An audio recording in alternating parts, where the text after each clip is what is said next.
Now we're live. What's going on, everybody? And welcome to Real Gamers Podcast. And today we're going to focus solely on the Nintendo Direct that just approached us yesterday. And we're just going to give y'all our reactions on how we feel about the Direct. And it seems that it's been a whole bunch of mixed feelings, between the whole entire gaming community about the Nintendo Direct. And basically, we just going to give y'all our perspective on how we feel about the Nintendo Direct. And basically, let's go ahead and start the intros. Let's go ahead and start with you, King Grapachi. Yo, what's up? King Grimpachi here, hanging out with the Real Gamer and everybody in this podcast, and just it's cool to be here, man. All right, man. I appreciate you joining me, buddy. Let's go ahead and go with you, Mr. Nick. As Nick from St. Louis Entertainment. I'm here hanging out with Real Gamer, the Real Gamer Podcast. How you guys doing? We're doing all right, man. Appreciate you joining me, man.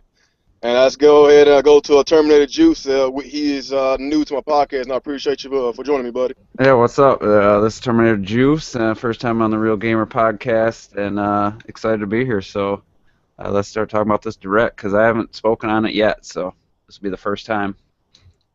Oh, okay, cool. I appreciate you for joining me. And last but not least, let's go ahead and go with you, Mr. Whitflow. Hey, it's good to be here with other real gamers. Check me out. I do some good gaming, pretty creative videos. Let's do Okay, this. cool. Oh, okay, cool. I appreciate you, man. I appreciate you for joining me, man. I appreciate y'all for joining me. And today I just want to just get kind of down and dirty into the direct because it's been lots of mixed feelings across the YouTube community, and I was one of them that has some mixed feelings. There was some excitement, excited news, and it was some kind of news that I was like, man, where's the release of Xenoblade? Like, god dang, like it's just. If I had hair, I would have pulled it out right now. 'Cause I'm just getting so impatient with this game. Like, oh my God, man, I just want this game right now, man. And I guess let's go ahead and start with you, Mr. King Pache. Tell me how you feel about why we don't have. Let's start with Xenoblade. Tell me why we don't have the release date of Xenoblade yet, and are you impatient with it? I'm not that impatient about it. I mean, cause I want them to take as much time as they need. Um, I want it to come out this year, but it better come out this year. If it doesn't come out this year, it better. If it come out next year, it better come out January the 1st next year. Like, you know what I'm saying? Like, I, I get they need to take their time with it. I'm not saying rush out a game and it's broken. Nintendo doesn't do that, so I understand. But yeah, you've been showing the game for the longest. Maybe you should next time show the game when you're further along in development. But yeah, I'm waiting for it, man, and I can't wait to play it. I can't wait to play it too, man. That world is so freaking beautiful, man. Oh my God. The only knock on that game I can give is the character, the model of, because it looks like hentai anime style. Like they got a bunch of flack about how they look, but if you just want to just take away the characters, just look at the world. Everything in that world, the creatures, the grass, it just looks so freaking beautiful. It looks like a next gen game. People talking about the Wii U ain't powerful enough. You can't run this, you can't run that. So you telling me a game like Xenoblade Chronicles X, you telling me like what should I say, Batman, like the new Batman game that's about to come out, it can't run a Wii U because of freaking Batmobile? Wow. And just looking at the Xenoblade world, like it's just a load of crap, man. They just don't want to make the game for the Wii U. That's just point blank. But like I said, with that game, man, I'm excited. And yes, you made a good point. Like if we have to wait till next year, you know, hopefully they can give us a completed game. And we're gonna expect a completed game because we really hadn't got burnt yet from Nintendo. But if you are a multi console owner, as myself, I got an Xbox One and soon to have a PS4. Then I'm probably be looking forward to a lot more broken games. So if they gotta take the time and it comes out next year, I won't be as mad because I know I'm gonna get a completed game. And I'm just going on and on. So let me go with you, Nick. I'm gonna stop talking. How do you feel about Xenoblade Chronicles X? And are you impatient because we ain't got a release date, or how do you feel about it? Are you asking me? Yeah, you, Nick. Oh, sorry. I couldn't hear me. Um, well,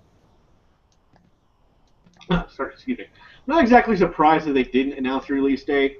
Mm-hmm. I was not really expecting one at all. I'm estimating sometime during the summer that this year will come out because it has to come out before Zelda. It can't possibly come out like at the same time. Or if it does, I hope it comes out like after because both are out at the same time. I'm probably going to disappear from society for I don't know how long, but I'm hoping the game comes out pretty soon. Yeah, I'm definitely looking forward to it. It looks better each time they show it, so I'm looking forward to it. Like I say in summer, but I also want them to take the time on it because there's been a lot of improvements since like the first trailer I've seen, and I will wait patiently for this one because I'm just looking forward to. I think it'll be pretty good. So I can't wait for that one either. I can't wait neither, man. I'm just so excited about this game, man. Oh, I'm sorry. Go ahead. I love Xenoblade Chronicles of Death. When that game came out, I played it, and it was like non-stop until I got to the end of it. I'm hoping I get the Okay. So, what about Juice? How do you feel about these, about them not giving us a release date, or you like you go ahead and take your time so whenever it comes out, then I know I'm going to get a great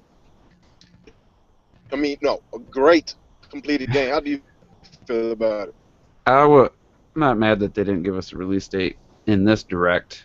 If E3 comes and they don't give a release date, then I'm going to start getting a little bit annoyed because, realistically, 2013, January, they showed it off.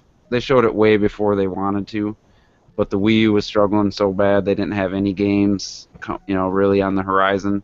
They had to show it. They had to get people excited. So I think they showed that game well before they wanted to originally. So that's probably why we've seen it for 2 years now. I think if they really just went by their own schedule, we probably wouldn't have saw it till E3. So that year, so we've probably seen it 6 months sooner than we were supposed to. So in that regard, I'll cut them some slack. But I have heard that Japan's getting it April 29th is the rumored date for Japan. So that means the game's pretty much probably in bug testing. It's pretty much done at this point, and then they'll just have to localize it for the U.S., which I don't know. I'd hope they had started that already. So I think it'll be like a September release, October at the latest. Even August possibly. So I think they're going to hold the release date though to E3 this year. But what I saw was a vast improvement over what I've seen. I'm not a big RPG guy, and what I saw was just amazing art style. And you're talking about visuals and next gen, all that. I'm art style guy over technical, visuals. I'd rather have a great art style with a little blurry textures here and there than have like some super high-res texture game with just a boring art style. So I think the Alien Worlds look amazing, and this is the first time I've seen the game, and it got me excited. The first few times I saw it, it didn't do much for me, but this last time really got me interested. Somebody who's not a big RPG guy, I still might have to pick it up just for the art style alone, and the epicness of the world has kind of enticed me. So definitely bumped it up for me. So it was good to see it again, and the release date didn't really bug me at this point. So. Oh, okay, I got you. It probably does make sense since Xenoblade is one of the most highly anticipated game. Alongside with the Legend of Zelda, I'm pretty sure they're gonna try to save it for E3 to give us Nintendo fans something to cheer about and get us hyped and excited about the game. So yes, it probably does make sense for them to hold off on the release date and showing, I won't say showing more footage because they didn't already did. Well, with Star Fox U, I'm thinking they're gonna wait until E3 to show us more footage about the game. I don't think if we wind up having these next couple of months, I still don't think they're gonna show us any more footage of Star Fox U. But then again, it's supposed to be coming out this year, so they're gonna have to show us some footage about that pretty soon. But I think so. That's Hey, did you say me? say something? Oh yeah. You cut off for a second. Mr. Woodflow. Well, how do you feel about it? Are you impatient about them not giving us the release date of the game, or are you No. As that, I don't think that gamers, they need to take a step back and just respect the development process, big time. We get a little bit too ahead of ourselves with all this stuff, and yeah, they announced it, but you have to have realistic expectations about that. Now, as far as the game goes, I pretty much agree with everything you guys are saying. And now my take is this: I don't think people should confuse realistic graphics um, with being boring, because you can actually have an interesting creative art style that still looks realistic as well. But at the same time, Xeno Chronicles looks freaking beautiful. I mean, I'm playing Kingdom Hearts 2 right now, 2.5, and it looks beautiful, but it's not very high resolution for the most part, like when you look at the textures and the walls and the environment. But when you look at, if you took this and then put it in a world like that, that's just, man, that'll be a gorgeous game. It's creative looking and it's co-op. Like everything about that game just looks amazing. It's one of the main reasons I bought my Wii U. So I'm pretty hyped for that whenever it comes, whenever it's ready. I understand. Don't forget the online functionality. I can't wait to play the online. The online functionality kind of similar to what they got Monster Hunter. Be something really special, man. And Exactly. I'm just so excited about this game, man. I just really want a release date. When I made a video yesterday, I said, if they would have gave us a release date of Xenoblade Chronicles X, then I would have, said that basically this direct. I would say I had mixed feelings about it. I didn't say I was disappointed. I just had mixed feelings about it because it's a few, But as far as the Nintendo Direct being, mostly solely, focused on the new 3DS, and then I was like, I didn't kind of want to hear about the 3DS because, we need more Wii U games. I'm pretty sure a lot of people kind of disagree with me. They say we got plenty of Wii U games, but I'm just saying like we need more Wii U games for the future, like in 2016 or whatever. But I guess before we move on, does anybody else have any other things to say before we move on? About Xenoblade or the Direct itself? Xenoblade. Their eyes look weird. Oh yeah, I was Their gonna eyes say. look odd. I don't know what that is. No one's mentioned that the main character is completely customizable. So I think maybe that's why they look a little funny, because they have so many options to make them look the way you want. So I think that might be affecting the character designs, because it's basically user created. And I could be remembering all wrong here, but when they first showed off Xenoblade, I don't remember if they showed the character's face, but they showed the back of the character in his like clothes. Doesn't he remind you of, like, from the back? Doesn't he look? That sounds a little weird, but don't he look like the guy, what looks like to be the main character of Final Fantasy 15 in those original trailers? He was dressed like him. At least I remember that. I was like, they look real similar. But yeah, I'm pretty much done on Xenoblade. Oh, really? What about how they look? Like I know everybody's impressed on how the world looks and everything, but what about the characters? I guess I hadn't gotten into that. What about the characters? How do y'all feel about the characters? Do y'all think they should have a job of developing those characters, make them look more realistic than what they appear? I think the characters, I mean, like, honestly, the characters look fine. It was just like when they show, I guess that was supposed to be like that guy's main character. His eyes and his eyes look so fake. His eyes just look like they slapped a me character's eyes on an anime character's body. It just looked real odd. Like, so it does look like a silly something somebody picked for their character, because it just didn't match. It was kind of weird. I was like, oh, I think it was an artistic design choice, though. I think they're going for anime style. I don't think they're going for super realistic. The textures were pretty washed at the same time, though. I mean, you can be anime style and still look crisp, like Ni no Kuni, for instance. Yeah, but we're talking. I mean, the size of the world. They have to make a sacrifice. They can't make that world be that huge, and and then have the character models look super detailed. Oh, I know. I'm used to that. I just think they do need a little work too. Same time.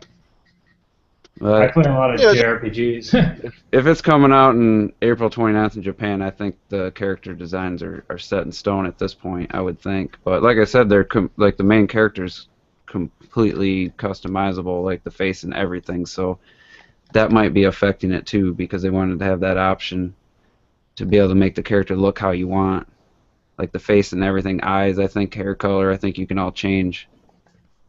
Yeah, that's fair enough. Yeah, so I think that's another that. thing that I like about the game. I mean, I don't know What's much. that? I haven't played too many games that have like character creation, but I assume that that would limit exactly how detailed they can go with a face if you're going to have it be completely customizable. At least Yeah, we can customize our characters. look at Dragon Oh, go ahead, Age though. If you look at Dragon Age, the detail on the characters, and they're very customizable too. I made the guy Yeah. look just like me. I don't know. I feel like you guys are expecting Wii U games to look like Xbox One, PS4 games. For what I'm seeing, Xenoblade looks incredible, and I just think that they had to make some sacrifices to get the game that size to run. And you notice there's minimal pop-up and like the backgrounds and stuff, so they got a huge draw distance. And I think when you get it on your own TV and you're playing it, I think no one's going to be worrying about the character models and stuff at that point. Oh no, I ain't worried about it, man. That game look beautiful. I don't care. I will play it, man. Shit, man. Like I said, I just can't wait for this game. Just that game and Xenoblade. Xenoblade and The Legend of Zelda, like my most anticipated games of this year. And Devil's Third. That's another thing I want to talk about in a few. But I guess before we move on, like, is anybody else want to recap about the character design before we move on to the next subject? Nope. All right, then I guess moving on from that, I want to talk about the new 3DS that's coming out next month. Basically, I guess it makes sense on why they basically showed 10% of the Wii U games at the Direct, and most of them was focused on the 3DS, the new 3DS, because it's coming out next month, I believe on the 13th or something like that, February, I think. So I want to talk about that. I want to see exactly, are y'all hyped, or y'all excited about the new 3DS, and talk about the adapter situation on why it's not coming alongside with the system, because a lot of people has been complaining about it, and basically, Nintendo is catching a lot of flack with it. And like I said before we start this broadcast, I think I was talking to King Rapachi about it. That I was watching Rich Review Tech USA video, and he basically said that Japan has been doing that to their consumers for years. Not including the power adapter alongside with the 3DS. So I did not know that. So I guess you learn something new every day. Europe as well. They do the same thing in Europe for the last year and a half or so. Ever since the XL came out. So ever since the XL's been out, Japan and Europe haven't got AC adapters in the box. I think that's BS, man. That's BS. So, but like everybody got their own opinions, and a lot of people say it's not a big deal, and some people say it is a big deal. So there's a lot of mixed feelings going on around it, and it's just like Nintendo selling a Wii U without a power adapter, or Microsoft selling without a power adapter. It goes on and on. So like I said, everybody got their own opinions about it. And let's go ahead and start with you, Mr. King Arpachi. How do you feel about the new 3DS? About their games and everything. Are you excited about the Xenoblade Chronicles and Monster Hunter 4 and the Legend of Majora's Mask? How you feel about that, and tell me how you feel about the adapter that's not going alongside with the system. How do you feel about it? Well, the system itself, at first my hype level was kind of high, but then it kind of went down a little bit because I have a 2DS, and I was like, I'm gonna get an XL because I'd rather have the big screen or whatever. And I knew the new one was coming out, so I said I'll just wait. The extra bells and whistles that they added to it aren't. They haven't showed off yet what's so special about it. Like, yeah, it got a nub, but what did they show for Zelda? They said you can move the camera around. Well, to me, that's not a big deal. You know what I'm saying? The faster processing, that's cool, but like I said, it's still not a big deal.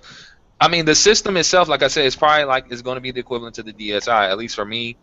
Will I get it? Because I'm still in the market for a XL system. I might still get that model because it will only make sense. But they just need to bring out games to give out a reason. Because so far the system features, I don't see the real reason. You know what I'm saying? And really, to be fair with Xenoblade, yeah, Xenoblade sounds cool on the go. But if Xenoblade X is coming out, I don't know too many people who's going to be wanting to play Xenoblade Chronicles when you play Xenoblade X, but we'll see when it comes out. Okay, I got you. Looks like I got us a new person. Go ahead and introduce yourself. I'm lost train of thoughts. Finally got on here. About time. I've been trying to get you on there. You say you was in another hangout by yourself, talking about you was the first person there. I was like, what are you talking about? No, the link you gave me, I clicked it and it goes join hangout. This hangout is starting now. Join it, and I join it, and there's no one here. And I'm just like, what is going on? Well, I invited you from the one that I'm at right now, so I'm trying to I don't know. A lot of people has been having a hard time on these Google Hangouts sometimes. That's why a lot of people do Skype these days. Mm-hmm. Yeah, I went back to YouTube and I'm like, okay, there's more invites from him. Okay, let me just click this one, and then it popped up finally. Okay. What do you want us to call you for short? Cause I don't want to keep calling you lost train of thoughts. What to call you for short? Call me Z. Z. All right, Z. I appreciate it. I appreciate you for joining my channel. And I guess, to get you caught up, we was basically talking about it first on Xenoblade and all that, and basically just tell us how you feel about the character model, and tell us how you feel about the world, and try to tell us how you feel about the new 3DS and it not coming with an adapter. I know it's kind of a lot to put on you, but tell us how you feel about that. Yeah, no, I completely understand everyone's complaints about it. Like, I've mentioned this in other people's videos, and I come off a little biased because I have 3 chargers already for the DS systems, because I always go on the go and I'm constantly losing them, and I buy more than one handheld. So that didn't bother me when I found out that it happened. And I'm a collector, so I'm gonna get the console no matter what, whether it's worth it to buy it now or later.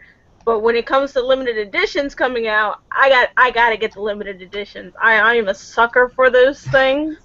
So as soon as GameStop sold out so quickly, and I was getting ready to cry, but then they're like, Best Buy still has them, so I jumped on Best Buy. I don't even know if I should have did it because I'm trying to pull my car out of the shop, but I pre-ordered the hell out of the Majora's Mask one.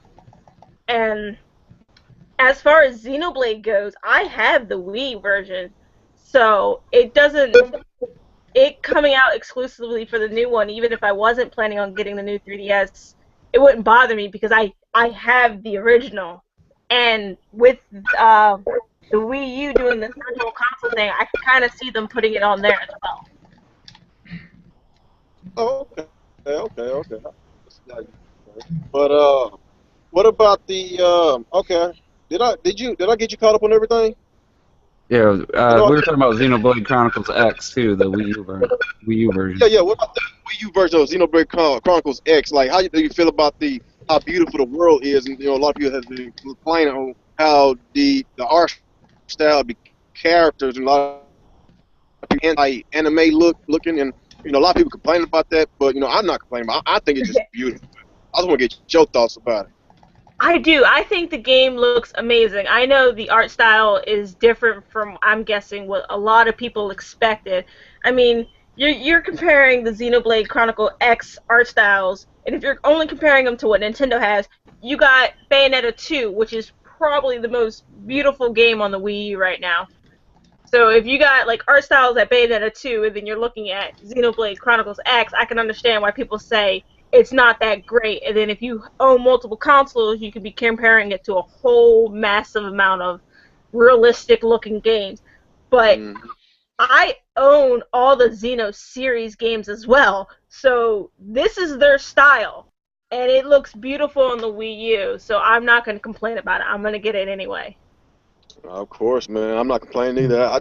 I want that game now, man. I'm just so impatient, man. But that's moving on from you. I guess let's go ahead and go to you, Nick. You let us know how you feel about the damn, what was I talking about? Because I was getting her caught up in everything. The new 3DS.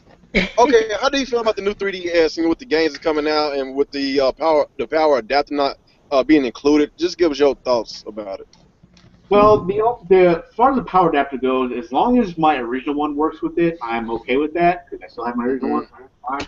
As long as that works, I'll be okay. The DS one works with it. The original DS AC adapter.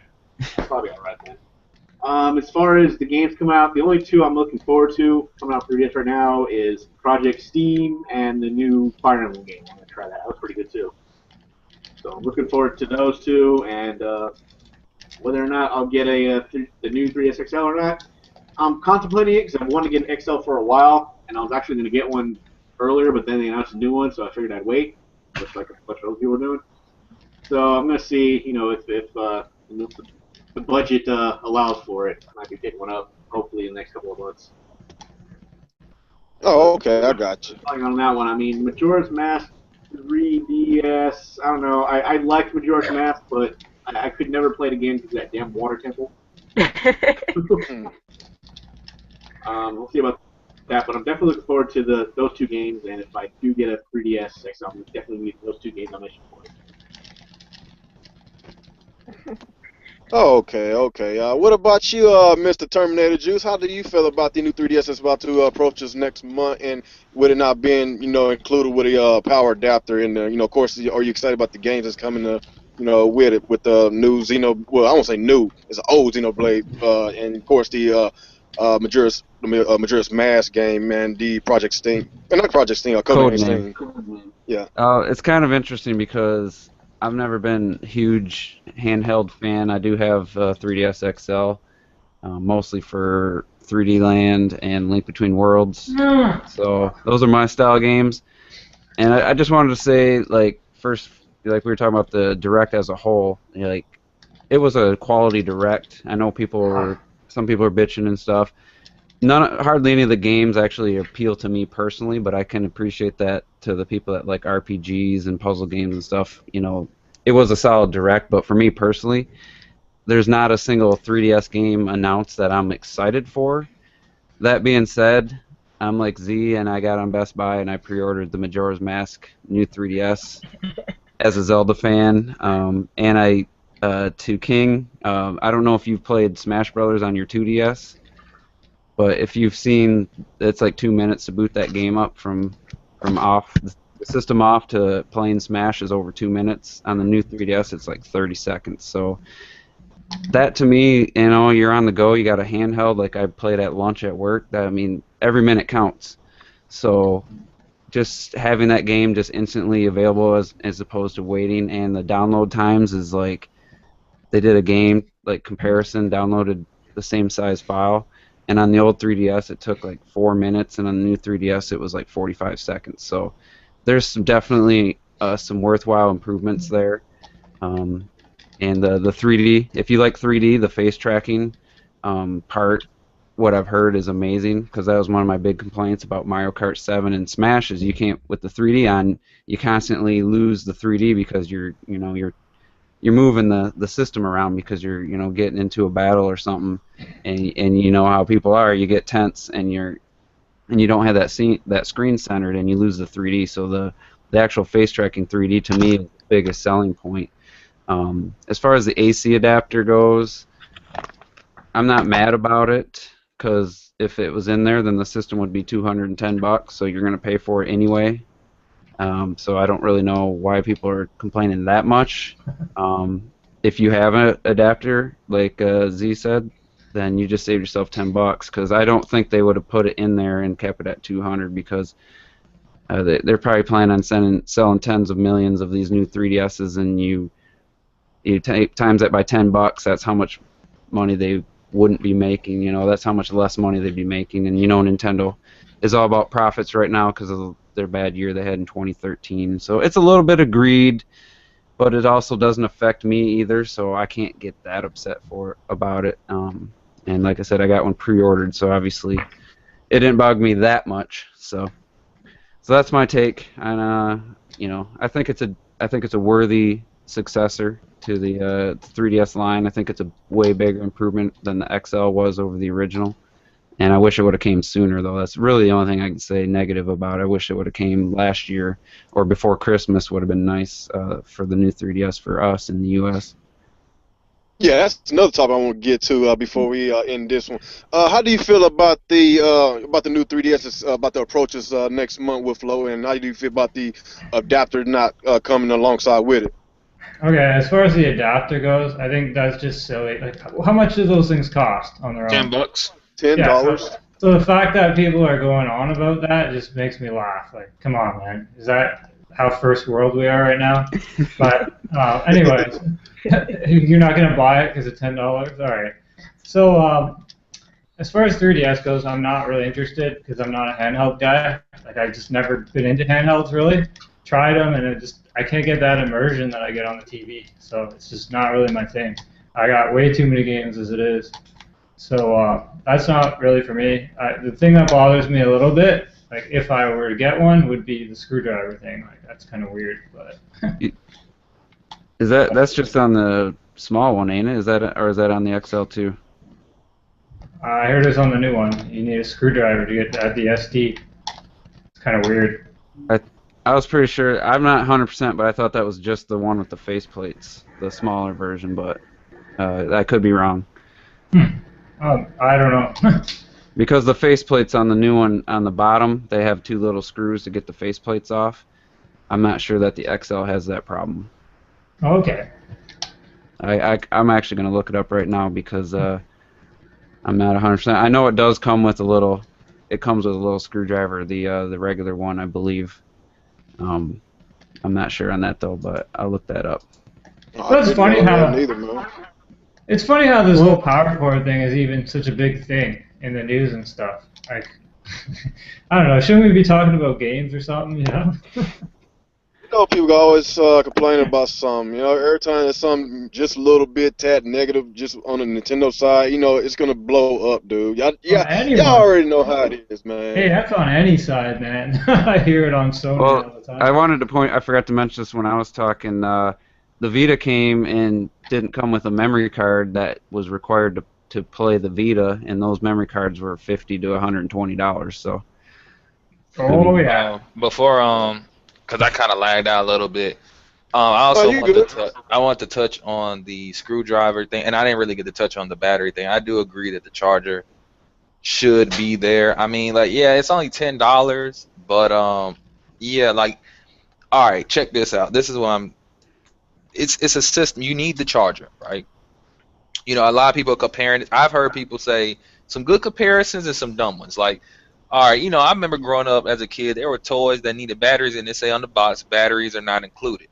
I'm hoping the new 3DS says on the box, and people at GameStop and, you know, cashiers will tell you, hey, it don't come with a charger.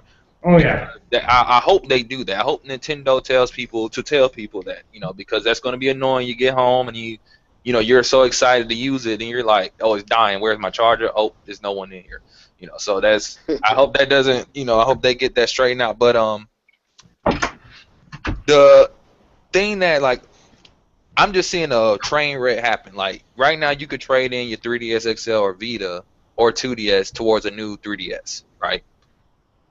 You need to give them your charger for your. Let's say you only got one charger, right? Yeah, when you trade in the system, you got to give them everything. You got to give them the charger, the system, and the stylus to get the full amount of money, right? At GameStop.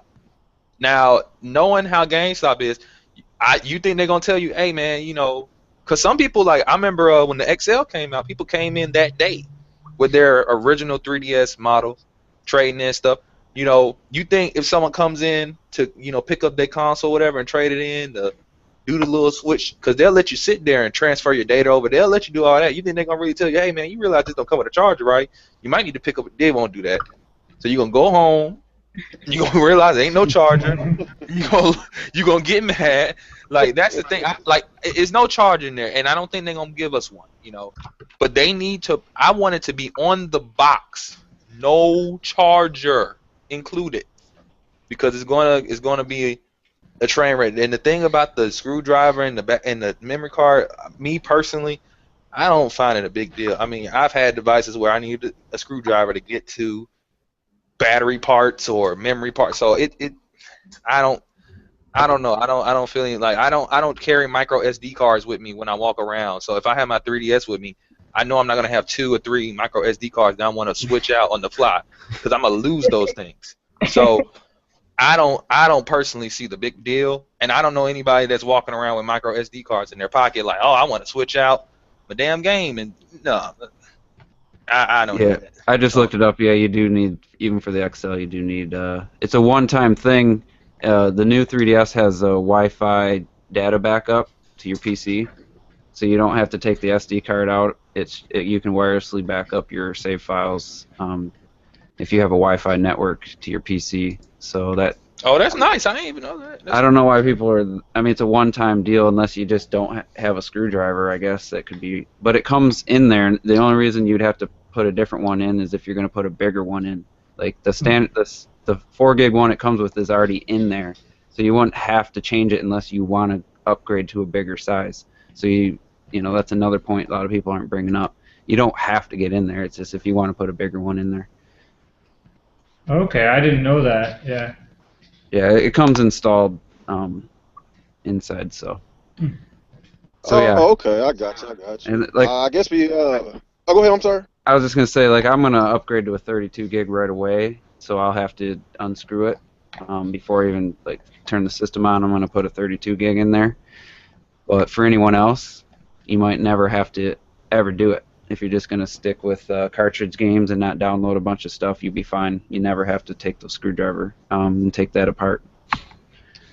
Yeah, I got you. Well, I guess with me, I'd just rather have a physical copy because all that download stuff that's just too much for me, man. That's too much. But I guess before we move on, just give you my intake about it, just with the game not coming, with the system not coming with a power adapter, it's not a big deal. But at the same time, it is a big deal. Just like what King Pachi said, like if they don't include it, on the box saying that it doesn't, come with a charger, then it is going to be a big deal because they're not informing, us, the consumers, that it doesn't come with it.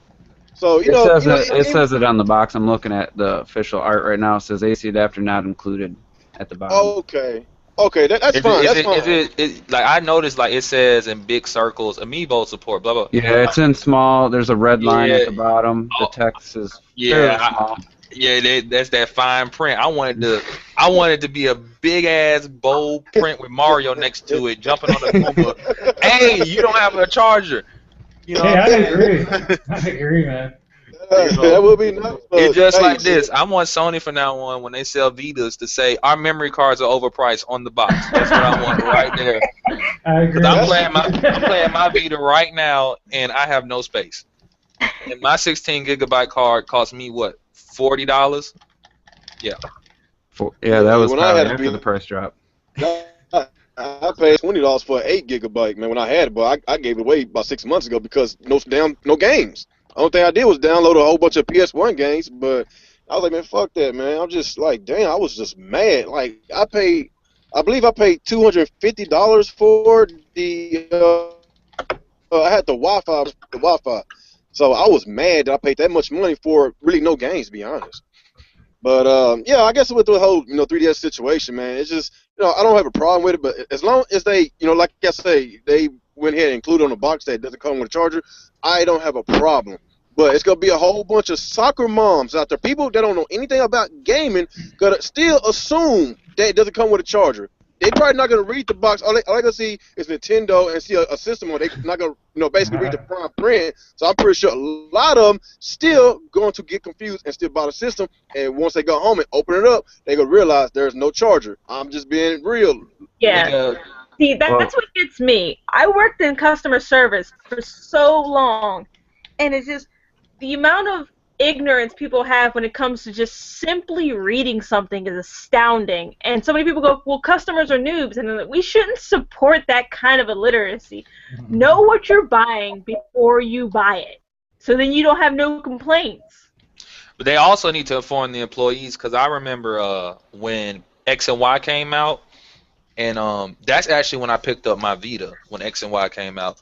And I went to the store, I went to GameStop, and it was a bunch of people buying the X and Y systems. They didn't come with X and Y, but the GameStop employees are like, whichever system you get comes with that game. Oh, It wow. doesn't. See, that's the thing. And then people got mad because it didn't come with anything. But see, that's not. I wouldn't say that's the customer's fault. You're selling me something. You know, I'm going to the store. You're like, it comes with this. You know, I'm gonna be fair though. It is a little strange that you could buy a custom system. It's just like if I went out bought a Vita or a PS4 or whatever. So what if I buy a Metal Gear Solid 5 PS4? I mean, only logically, I'm like, Metal Gear 5 must come with this system. No, it doesn't. Oh, that's weird. Like the Majora's Mask thing. I don't know why it's not bundled, but I know people are still gonna get it. They're gonna get it no matter what. In Europe, it comes bundled, but it's an extra $20 or $30. I mean, you're paying. I don't mind that, like, because I mean, you're still saving money. Think But about it's pre-installed. It's just a digital version. So I'd it. rather You say just, about $20. yeah. I mean, if that was available, I would. I mean, I really don't want the game. I have the original on the N64, and like somebody said earlier, I don't really want to play through it again. But the one I got, I'm actually glad it didn't come with the game, unless it would have been $200 with the game, because I wouldn't have paid extra for it really. Because I just don't think I'd ever play it again. So, but yeah, I get what people are saying. It's like the Smash Brothers theme ones didn't come with Smash. And the Pokemon ones were the same, and it's just a bit confusing. Yeah, same. My daughter, I bought her a Yoshi bundle. I won't say a bundle. It was a Yoshi DS, but it didn't come with the Yoshi. Was Yoshi's Island, whatever. It didn't come with that game. And I was like, "Are you serious? I just paid $200 for this XL." You know, usually if it's $200, you would think it would be bundled. So I had to pay an extra.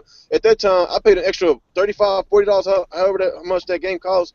I paid, over $250. I guess about $260 or whatever, including tax and all that. And I was pretty much pissed off. But I went ahead and bought it for her. It was her birthday and everything. But shoot, on the flip side, Super Mario and Luigi Dream Team came with the game, and that wasn't any more expensive. So it's curious why they. Actually, right now, at least where I live, like at Walmart's and GameStop, they're selling the Luigi Dream Team XLs for like $179 or $169. It's not even $200.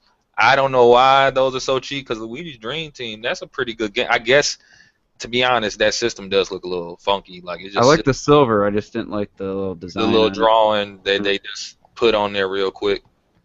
I know the main reason. A Link Between Worlds ones was $220, and it came.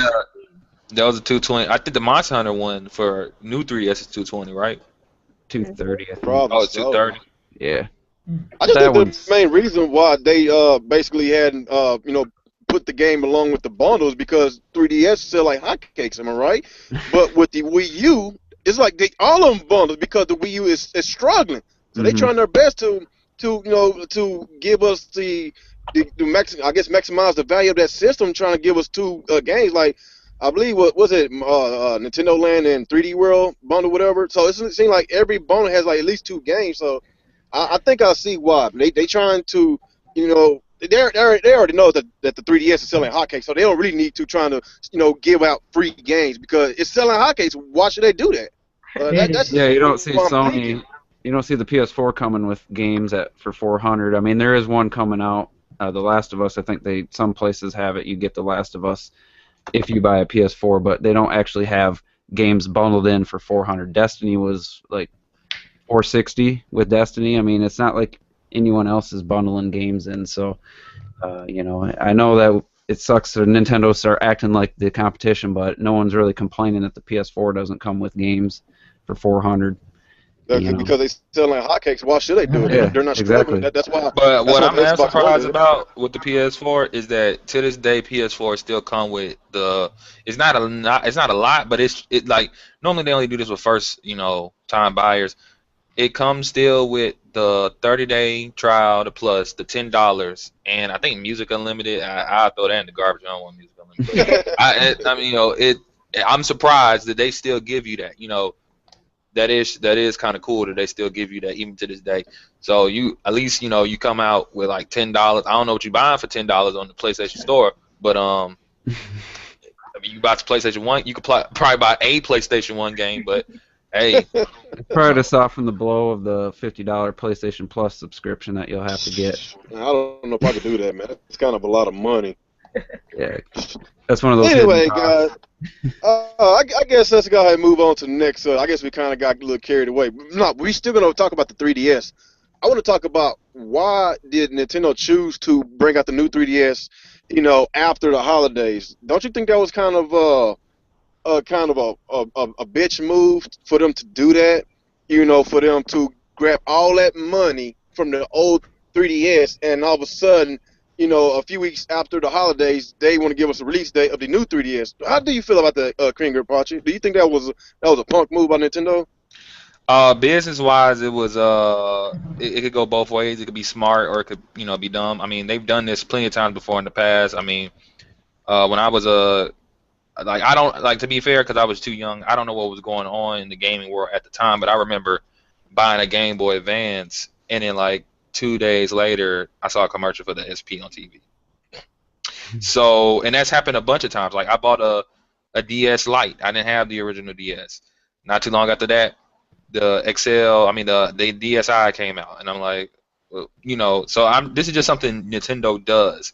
So business-wise, what they're probably hoping that you do is, you bought this one, and that gives them money. You bought the old machine, that brings them money. So what they're hoping is you either trade or sell to get the new machine, or you just buy both and you have two of them. So, hey, I don't think it's cool.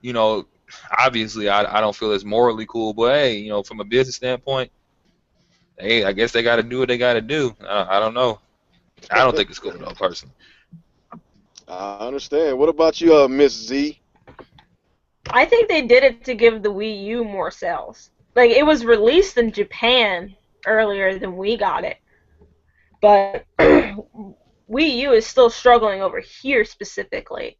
So I think they were trying to give the Wii U a little more sales before everyone just jumped on this new console. But I don't know. For me, when it comes to like small technology, I'm aware that it's going to be quick to update. It's going to be easier to update, just like phones. And I'm not going to wait to buy something with the thought of something new is going to come out. If I have the money, I'm going to get it. If I don't have the money, then I'm not going to worry about it until I have the money. It's like I have so many consoles and games to play that I'm not concerned about release dates. I got you. It's kind of I kind of want to bring this up, like, how a lot of Nintendo fans, I'm not saying fanboy, I'm just saying like just fans, like they basically complaining about how the people on the Microsoft and basically Sony been they buy broken games and everything and pay all this money for DLC and all that, but with Nintendo fans, like every time Nintendo comes out with a new handheld system in a 2-year gap, they jump and buy it. And you got the whole Amiibos, and people, buying the whole collection of them. So, I just kind of want to touch up on that. Don't you think it's kind of hypocritical on Nintendo fans when we talk about the other side, of the gaming world, the Sony fans and the Microsoft fans, and they kind of doing the same thing. How do you feel about that? I know I'm kind of getting off a subject, man. No, how do you feel? Huh? I get it, because you're right. You don't know these games are broken until you buy them. As a fan, you're hoping you're getting the best product possible. So you want to support them because you love it, you love the originals, and you love the previous ones. Why wouldn't you love the new one? And if you're getting it broken, yeah, that sucks, but they have every right to have faith in their favorites, just like Nintendo fans do. And I don't think they should jump down Sony and Microsoft fans for that. We have faith in our console. They can have faith in these games. It's like, let it happen. It's like, it sucks now, and I think what most people are realizing, it's because of the pre-orders, but it's a matter of faith and hope, and some people still hold on to that, and I think that's actually a better thing than just sticking with the doom and gloom, and it's going to be terrible. I haven't played it, but I know it's going to be terrible. Get out of here with that noise. I want to quickly comment on that. I mean, you know, I agree with what she's saying. The only problem that I have is like when I hear people say, you know, I bought X game here because I want to support the devs. And I'm like, okay, that's cool. Did you like the game? No, I had no interest in the game. I just bought it because I wanted to support them. You know, I personally, you can do whatever you want with your money. I'm not saying you can't, but it's just strange to me. Like, you're gonna buy something that you don't want, or like people will like. I'm a big Halo fan. That I don't have an Xbox One, but that shit made me mad that Master Chief, because those games are old. First off, they're old games. I don't understand why that thing came out like that. You know what I'm saying? Then I bought and I took it back the same day. And even though Halo 5, I'm watching so much footage of it, it looks cool. Master Chief Collection being fucked up is in the back of my head. You know what I'm saying? It's just like, you know, don't kill me in here, Nintendo fans, but you know, I love Mario, but I feel Nintendo's being a little lazy with the new Super Mario Brothers series, at least lately. So the next new Super Mario Brothers, I'm gonna be a little skeptical, because it's not like I don't know, it ain't like it was when they first brought it out on the DS and then the Wii. The new Super Mario Brothers 2 and the Wii U version just like, all right, you know what I'm saying? So I ain't gonna be all hyped like I was before. So that's just with anything, but some people will keep buying and keep buying and keep buying, and then the same person is complaining. So that's the weird thing, you know what I'm saying? So. I gotta counter to that. I gotta start with that because I agree. New Super Mario Bros. 2 was terrible. Yeah. It was very lackluster. I thought New Super Mario Bros. U was the best 2D Mario game they've ever made. So I gotta disagree with you on that one. Even better than Super Mario World? Come on, man. Oh, it gave me that same feeling as Super Mario World with just amazing music and sharp visuals. I just thought it was an improvement to Super Mario World, and it just had that same. It gave me that same feeling that I did when I played Super Mario World. But I do agree. I do think they need to switch away from the new Super Mario Brothers series. But that's off topic. The original topic was the release date of the 3DS. Yes. And how I agree, like the point you made about, you know, we shouldn't be critical of other fans for support and stuff when a lot of Nintendo fans blindly buy stuff too. I agree with that. That'd be a good, like for a debate, that'd be a good point to bring up. But the flip side of that is, I think there's a difference between bringing out upgraded hardware and having on-disc DLC and broken games that need to be patched a month later to work. I think supporting that's a lot different than just buying an upgraded piece of hardware. You know, I don't think they're exactly the same. But for me, I think Nintendo got the new 3DS out in the region that was most important for them to get it out in, and that was Japan before the holidays. And I think it was just a matter of supply. I don't think they had enough manufactured to do a global release before the holidays. If they did, they would have. I think it's that simple. I just really don't see Nintendo thinking, oh, we'll just get a bunch of sales for the old version, and then we'll throw out this new 3DS in February and get double the money. I really don't think that was.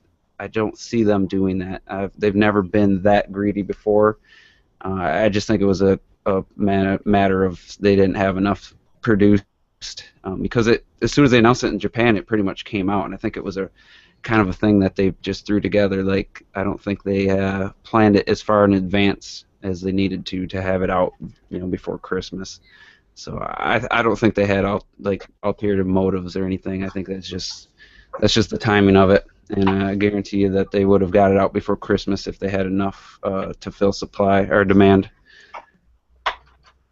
I got you. What about you, Mr. Nick? How do you feel about the new 3DS coming right after the holidays? You know, people think it's a punk move, and you got Terminator Juice had it was he got a good point. You said they ain't have enough.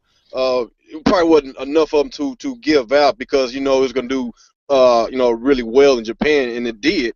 And I know we kind of got off subject a while ago about Nintendo fans being critical of Sony and Microsoft fans about buying broken games and day one DLC and all that, and basically getting mind raped by developers, and they constantly buying it. But with Nintendo fans, as ourselves, that with these handhelds, the DS come out every 2 years, and we quick to buy them. It's just stuff like that. Don't you think it's a little hypocritical on Nintendo fans to do that? And I know it's kind of a lot to put on you. How do you feel about both of those little subjects we was talking about? I think it is I thought it was a pretty bad move because a lot of 3DS sales probably got sold for the holidays, and here you find out, oh, here's this new one that's not going to play the older 3DS games. So far, I've only heard one game that seems to support that, and it plays the older 3DS games. Huh? Would you say that it doesn't play the older 3DS games? Well, it's like, no, I mean, I might have worded that wrong. Yeah. It's not like some newer 3DS games aren't going to play on the older ones, what I meant to say. Oh, yeah, there's only one so far that's not. Yeah, so far I've seen it played. I heard anybody else about that, so I don't know what's going on there. The problem I had with the whole 3D XL release, the new 3D XL, we'd say, is the fact that we got it dead last. I mean, the rest of the world already got it, and like Japan got it right away. Europe and Australia got like a few months later. And then we're sitting here waiting for the damn thing. We could have sold a lot during the holiday season, but another point brought up that it might have competed against Nintendo with the Wii U. So it is kind of a mixed bag. Me personally, like I said, it didn't bother me because I already bought a 3DXL say about 2 years ago, and I'm fine with it because I was thinking of upgrading anyway. But at the same time, yeah, I kind of agree that hypocritical thing. My best example for the hypocritical thing is like when you look at Hyrule Warriors, that had a day one DLC. Day one DLC. Usually day one DLC means it's already on the disc. They just want you to pay more money for it. And I was kind of mad they did that. I still haven't bought it. I'm thinking, well, I'm not gonna fall for this. I talked crap about this for other games, so I'm not too happy about them doing it too well with the Hyrule Warriors either. I still haven't bought any DLC for that game. I'm contemplating it, but I'm not sure about that because some of it, like I said, was already on the disc, and they're withholding it from us, which is the same thing I complain about with other companies at the same time. That's just me personally. If it was on the disc, it was a fairly sizable download, so they might have just excluded it from the. I do agree with you that the Hyrule Warriors. I'm kind of hoping you're right about that, but it was a pretty good. It was a pretty big download, the first one. But there was some free stuff too. You didn't have like the first pack came out like a week later, but it was a fairly decent sized download. I can't remember the exact size, so I would be surprised if there was actual content on the disc, but I don't know for sure. There will be some more DLC coming out pretty soon for Hyrule Warriors. Majora's Mask. Yeah. Okay. Are you still going, Mr. Nick? No, I think that's pretty much it. I had my grievances for the new 3DS XL. Basically, like I said, I'm pissed we got it dead last over here in the States. Actually, Europe's getting the same time as us, if I'm not mistaken. I thought they got it already. Okay, well, maybe I thought they got it already, but no, that Ambassador Edition just came out that select people got. So it hasn't hit the main release hasn't hit the Europe yet. Okay, no, I don't feel so bad. What you about to say, something, Z? No, I was saying how it was an ambassador review type thing going on with the Europe getting it. And that one's sexy. Okay. I gotta say that white one with the Japanese text that's the one I wanted. Okay. I guess before we get off the subject, let's go ahead and go to Mr. Woodflow. You hadn't put in your opinions on how do you feel about it, man? Well, it's the same thing as buying broken games. If you're buying a game that comes out every year and you're buying it day one, you got to be more careful with your money. And it's the same thing with buying systems after Christmas or on Christmas, and then new one comes out. Be careful. Know what you're getting into. And we knew about the new 3DS. It's not like it was a secret. They've known about it since August or September, whenever it was. So. Yeah, I mean, it doesn't bother me as much. I mean, I hate to say it, but I don't really support things that come out every year for the most part. And if I do, it'll be down the road. So it doesn't really affect me for the most part, just being honest. Oh, wow. Now, just so I can understand something, the new 3DS also plays DS games, right? Yeah. Well, Well, you know, I think the so. original DS, right? Yeah. Oh, okay. So it does everything. I think, that's a good question. I don't think anyone's tested that because the 3DS does. They haven't said one way or the other on the new 3DS, so maybe that's something to look. I'll Google that right now. I'm gonna have to check that out myself because that's a really good question. And I got a little go conspiracy ahead. to throw out there. One thing I've been waiting on for the longest for the DS is I remember with the Ambassador program, people got Game Boy Advance games on their DS digital ones, and that still hasn't really came out for everybody. And I don't know if it ever will, but I'm pretty sure if it does, I don't know if they're gonna release it for the old 3DSs. You know what I'm saying? They got to push the new one. So Wait, I don't know. get your ambassador stuff? Hmm? Some people didn't get the ambassador stuff from No, the... that's not what I'm saying. What I'm saying is like with the Ambassador games, some of them were Game Boy Advance digital titles. And what I'm saying is they haven't released those on the 3DS yet. You know what I'm saying? To buy, yeah. And I'm saying like they haven't released it for everybody to just buy. And I think they're eventually going to do that, but only for the new 3DS. They might do that. That would be business-wise smart because then it'll make people want to buy the new 3DS. You know, but Yeah, and I'm reading here it does work with all DS games except for the ones that required the Game Boy Advance slot. I think there was like 2 games where you had to have. It was like a Rumble Pack or something. yeah, like Rock Band and stuff. Yeah. Something, yeah, yep. Nobody cares about Rock Band no more. But I guess is that everybody? Before we head to the next subject, anybody want to recap about it? I think we covered that one pretty good. Yeah, we did, man. I don't know if I even put my little 2 cents in. I just kind of felt that it's a little. It can. I think us Nintendo fans can be a little hypocritical, because I even make videos about people being mind raped by third parties and everything. But as the Nintendo fan base, I'm not putting myself included because I don't buy DLC. I don't. And with the 3DSs, I bought them, but I don't buy them on launch day. I wait till the price drops and all that, But I see these certain YouTubers. I'm not naming no name. They go back and forth, call somebody a hypocrite, another person call another person a hypocrite, and they all hypocrites, man. Everybody's a hypocrite. It's just like with the whole entire. It's just like with everybody milking franchise. There's a lot of YouTube videos about that. Nintendo mixed their franchise. Everybody mixed their franchises, man. Everybody's a hypocrite, man. Everybody just needs to accept it. Yeah. Accept it and shut up. Especially Forza. Shut up and play your video games. The Forza fans. That's a good point because Forza Motorsports is becoming almost an annual franchise. That's another one. It's like I don't usually bitch about that kind of stuff. I think it's funny that the top 3 games every year, like selling games of 2014, were Call of Duty, GTA 5, and Madden in the U.S. I think that's sad as someone who enjoys a lot of different types of games. I think that's sad, but people that be talking about milking, that's been complaining, they be bummed. Exactly. So let's not get into that topic. It's just a lot of hypocrisies going on around here, man. In the whole world, there's a lot of hypocrisy. It's so true. I guess I'm gonna say the hypocrisy to contradict. I'm gonna save all that for another podcast, man. It's just it'll probably take a whole time podcast to even get into that. But I guess I'm moving on from that. I want to talk about Splatoon. And right. yeah, Mr. Terminator Juice is like you ready for Splatoon, man. I see you took your link, your little character off. I guess you changed your little character, man. But yeah, man, Splatoon, man. This game, I just want this game as bad as Xenoblade, man. This game looks absolutely fun, man. We finally get a shooter. It might not be a Call of Duty type of a shooter or Battlefield type of shooter, but it's a shooter and it looks absolutely fun.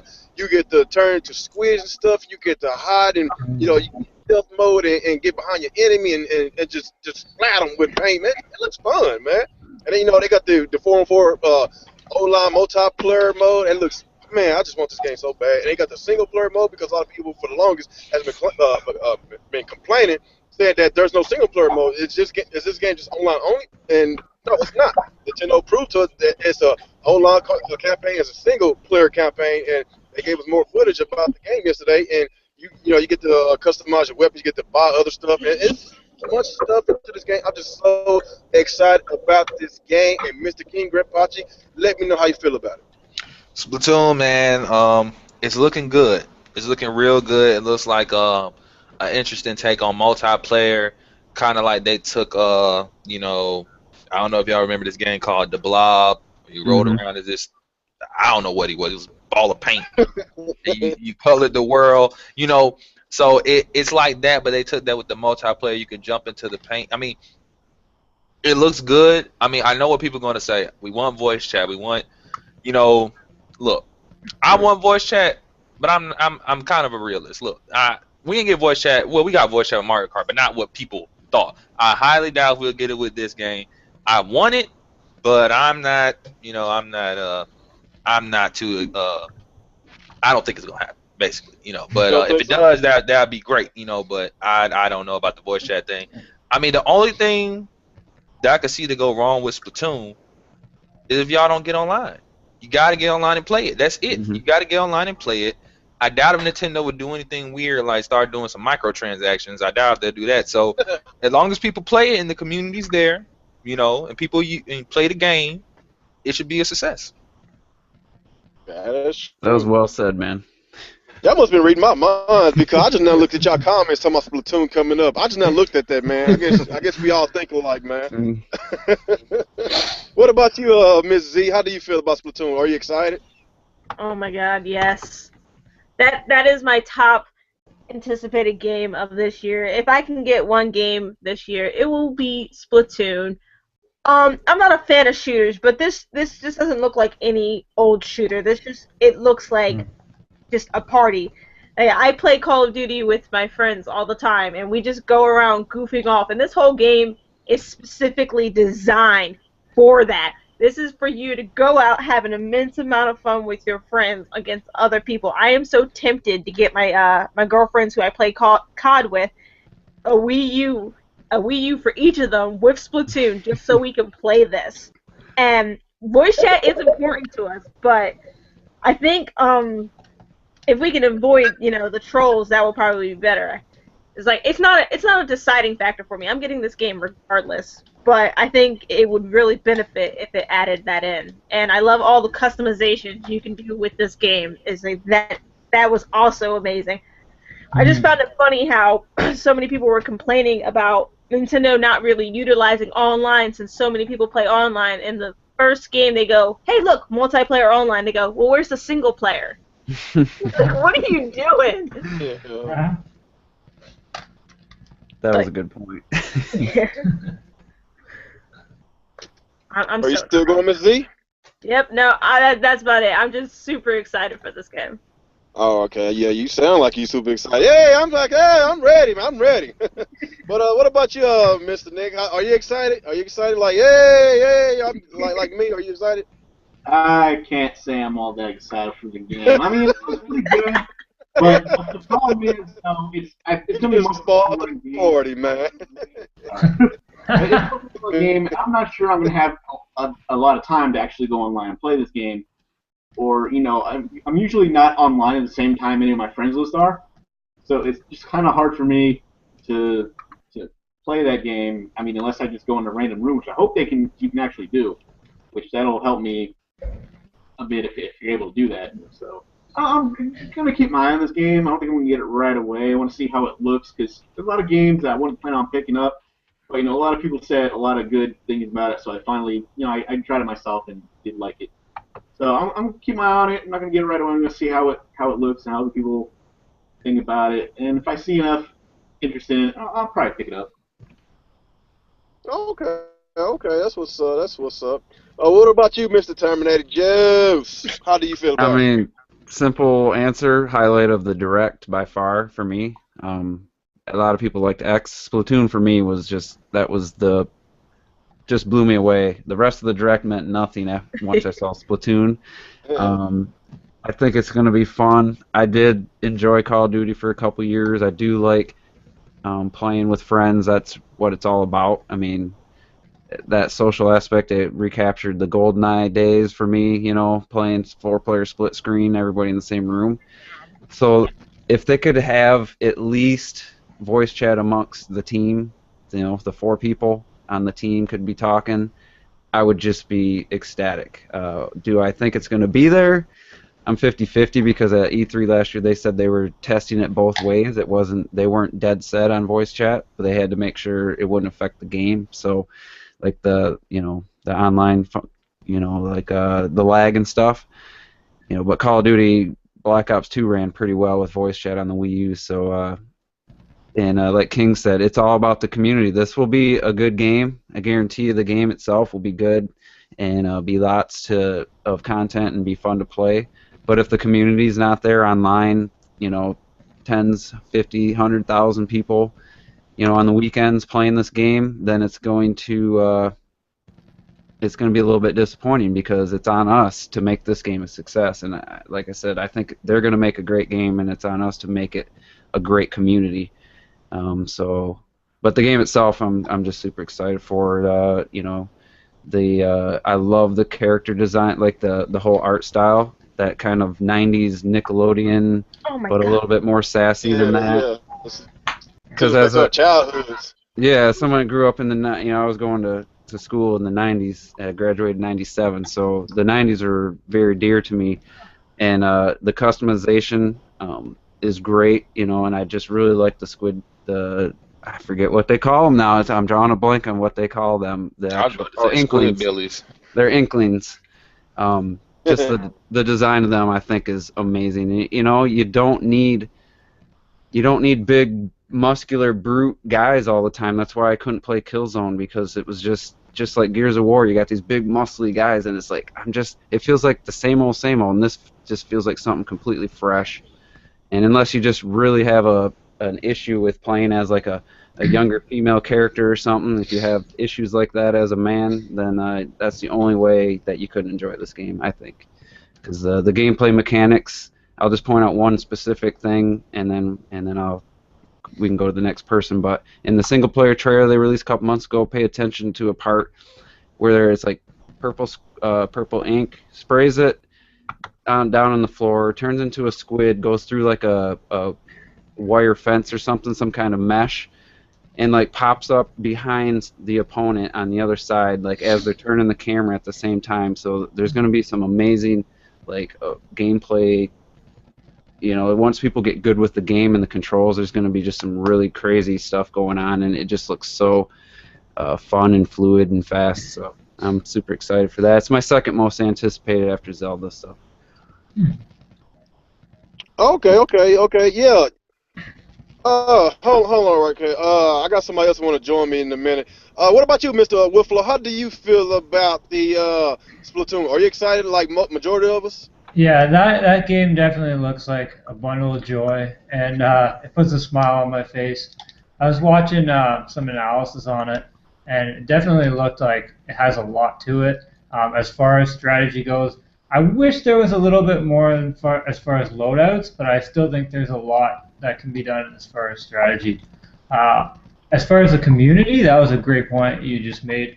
I don't think you have to worry, though. I think, for me, smaller communities have always been the best ones, so even whether it sells or not, but I think a community will build in that game big time, and some people will probably kick some royal ass in that game too when they get coordinated. Yeah, I mean, that game looks like something creative and what I was looking for, something different. I'm seeing more games like that emerging, mostly on the indie scene, but it's nice to see that, man. Looking forward. Yeah, I'm looking forward too, man. I'm trying to give Mr. Burhugger because I guess he wants to join, and I just sent him an invite. I'm trying to get his little opinions on whenever he gets here, but I'm just really excited about this game, and I really hope that they have the the voice chat, like y'all said, with Call of Duty Black Ops 2, we get to talk to our friends, whoever we playing with online as we play at the same time. And that's one thing I wish Nintendo would do is give us more voice chats, during the online play. And even though if we don't, then I still wouldn't be tripping because just the game mechanics, just playing the game. Period. It just looks so freaking fun. You know what? I want it now. What's that? Let me say, as far as trash talking goes, I know people like to have that, be able to trash talk the other team, but to me, it comes down to trash talking them with your actions, like spanking their ass. Because people that talk the most trash usually suck ass. That's good. So true. Yeah, man, that's probably one of the main reasons why Nintendo don't really allow voice chat on the majority of these games, because I guess they're trying to, get rid of them trolls and stuff, because you already know how Nintendo is with the kid-friendly image, and that's why people make fun of us Nintendo fans, call us Nintenfags and all that. Y'all heard all that, call us babies and doll babies, and this YouTube community is atrocious, man. It's just, oh my God, man. It's just, I don't know, man. It's this one YouTuber. I'm not even gonna bring his name up. I had some retaliation videos about this guy, and he said something I didn't like, and it just got to a point. It's just, oh my God, just every time something about Nintendo, it just always just got to insult, not just insult the company, he insult the fans as well. I'm not naming his name, but I know what I'm talking about. He calls somebody, he basically calls somebody a dog baby. That's all I'm gonna say. That's all I'm gonna say. But I got one word for that, or two words: unsub. Yeah, but you know what? I'll say it right here. I don't usually call people out. I'm not the kind of guy that does that, starts drama. But fucking Black Bond's a jackass, man. Oh. See, I wasn't trying to say nothing, man. Y'all said I ain't trying to say nothing. I've never seen the whole video of his, and I think it's probably best. I ain't trying to. I don't want no more of that drama on my channel, man. You got it. It was my fault. It was my fault for these retaliation videos, but it just got to a point. I was like, man, I'm getting off the subject. I joined this YouTube community to talk about what I enjoy doing, as a hobby. Well, that's what gamers talk about games, and other people just worry about views and sub counts. Those are the people saying stupid shit like that. The people who enjoy video games are the ones that just talk about video games. So that's how I look at it. Yeah, that's how I look at it too. So I guess ever since that little other deal I had with that individual, I'm still not, saying his name because I unsubbed him. I don't follow that guy no more. I blocked and banned him off my Google Plus, off my YouTube. I don't want anything to do with this guy. But like I said, I lost track of what I was doing, and even though if you have these retaliation, videos, you got a lot of drama on your channel, it's gonna send a lot of traffic on your channel. Go probably pick up some subs or whatever. Hey. It's whatever, man. I got some subs or whatever, but I did not want to get them in that fashion. I want to get my sub just by talking about video games. Just talk about what people love, man. I honestly got the majority of my subs from Francis from Player Essence had me on a podcast, and Red Knight had me on a couple podcasts, and we talk about games. Like, that's how you should be getting subscribers, not because some idiot called you out or made a video about you. Like, that draws the wrong crowd. That, for me, that's not the crowd I'm trying to draw. I'm trying to draw Nintendo fans and gamers and people that just look at the positives but aren't blind to the negatives. Like, I don't want the loyal blind sheep fanboys, and I don't want the haters either. So I'm just looking for the people that enjoy games, whether it's on whatever system they have. That's what I always try to do on YouTube. I try to avoid the drama in life and on YouTube as much as possible. I just saw a video about, I follow this guy who's a smaller channel, and he was talking about how, we're excluding gamers these days, and people going on about like PC master race and stuff like that they're doing that, man. They're like basically just shunning out people that don't have the best hardware and stuff like that, and it kind of turns people off to a certain degree. It's a really good video, though. I was actually going to do a video response to that because I saw you guys were liking it in the community, but I didn't fully understand what he was getting at. He was kind of going all over the place, but he does that. Yeah, thanks for kind of clearing it up. I was like, what the hell is he talking about? That is a huge turnoff for PC gaming for me. It's just like that arrogance that you can't get a better experience except for what you're playing on. So please stop that. I'm gonna be honest with you. You know, I play on PC. I got into it. It's been a year or so. I enjoy it. To be completely honest, when you get online and you game and you talk to these guys, none of them do that crap. That's a mostly an internet YouTube thing that they do to piss people off. That's all that is. I never went into a lobby and they're like, oh, because you can go to a lobby and say, yo, I'm playing this game on a laptop, and your PC parts are like horrible. They won't care. No one cares. They don't care about what you do. Like, as long as you can play the game, they can care less what you're playing or what you're playing on. The PC Master Race thing really was a joke that basically they took and ran with, and technically made it empowering for themselves. And I think that's why a lot of people don't like it when they say it. I know people say it's symbolism of Nazis. I get that, but I think the main reason, it's kind of like if you call someone a name and then they start using the name you call them as their nickname, and they kind of don't care what you say. Like that makes a bully or someone that's trying to piss someone off even angrier. So that's pretty much, I think, because you have a conversation with a console guy or someone that plays only on console. You say, hey man, look, the PC's kind of cool. You should give it a try. If you like gaming, you're not valid.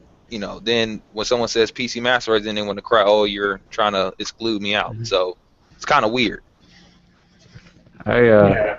I built a gaming PC a couple years ago, and it wasn't for me. I don't like having to have to log into Uplay, Steam, Social Club for GTA. There's one for Blizzard. There's one for EA. That's the thing that really got me. So I it's like, okay, this game's coming out. Oh, it's what was it? Titanfall. That's EA, so I gotta have an Origin account, and I gotta have an Origin friend list. So that's what really, for me, that's what killed it the most, because there's too many services. If it was just one unified service, I'd be all for it. But I have about a half dozen games, and I don't mind playing them on the PC. I really don't like that there's so many different services you have to have an account on. That's the part that really gets me. I know we're getting way off topic, but yeah, we are getting off topic. That's my fault. I shouldn't start it. I started about the little drama thing. Did. I just have to clear some of that up, man, because I'm pretty sure y'all, even though y'all probably don't, y'all might not be sub to that certain individual, but you probably still maybe glanced at some of that trolling he does. And I'm pretty sure y'all probably saw some of the stuff that he was talking about me and other YouTubers. But like I said, I'm gonna just get rid of that topic. Just go to the next one. And I guess did everybody had a turn about what we was talking about a while ago? I think so. I don't remember. All right. What it was. Okay. It was about Splatoon. Oh yeah. Yeah, I think everybody pretty much talked about Splatoon. Okay. All right. I guess I want to talk about Devil's Third. They didn't. I was really hoping they was gonna give us some kind of information about Devil's Third, man, because that's another game to look out for, especially the multiplayer, because that multiplayer looks wicked, man. I love stuff like that, man. It just, even though the graphics was outdated and they even admitted to us that it was, but over the time they mentioned how better it looks and everything, and that I forgot that guy's name. Is it Itagaki or something like that? Whatever, the creator, whatever. I forget how to pronounce it. Yeah, I really can't pronounce Japanese names. It's hard, but he came out and said that the game looks a lot better than it used to be. Of course, because the one that they showed was like a 360 PS3 port, whatever. And y'all know how it is. A lot of times when they first showcase some Nintendo games that's gonna probably come out within a year or two. Of course, it's going to get polished over time. So, basically, he said that it looks a lot better. The multiplayer, they add a lot more stuff to it. It just, that's another game that I'm really looking forward to. And let's start with you, Mr. King Rapace. How do you feel about Devil's Third? Because a lot of people, and it's just the multiplayer that gets people just wants the game. Period. How do you feel about it? I'm seeing where Nintendo is kind of going with multiplayer. You know, they're kind of trying to go a little hard because you got to think about it. Look at all the customization stuff you could do in Splatoon. And when I saw that multiplayer footage of Devil's Third, I was like, that's really kind of ambitious, not only for Nintendo, but just for online. Because something like that, like I said, I don't know if it has microtransactions or not, but that's something that normally I don't. Nintendo has done it, with I think Steel Diver did it. If I could be wrong, some game on 3DS has some type of microtransactions, and another game about baseball or something, but. That game, Devil's Third, with all its customization for the multiplayer, the story seems like it's gonna have kind of like a No More Heroes vibe, kind of like a cheesy Duke Nukem ish, way of telling a story. But it's gonna be basically action packed. That's what it's coming off, action packed, crazy combat. And I just hope that the first person shooting plus the sword combat, I hope it all blends together. I don't want it to be kind of like unbalanced where you could pretty much shoot everybody and your sword is useless, or vice versa.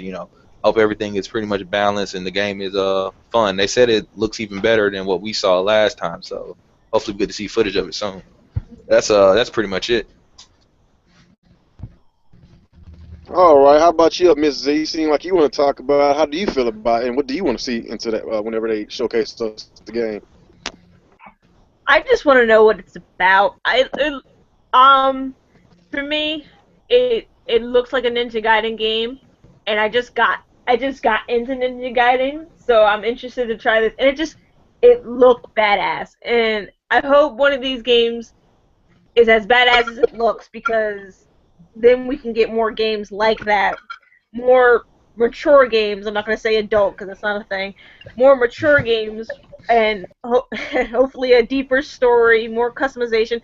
I want Nintendo to do something like Dragon Age or Mass Effect on their own type situations, and saving this game could probably pave the way, be a good starting point for that.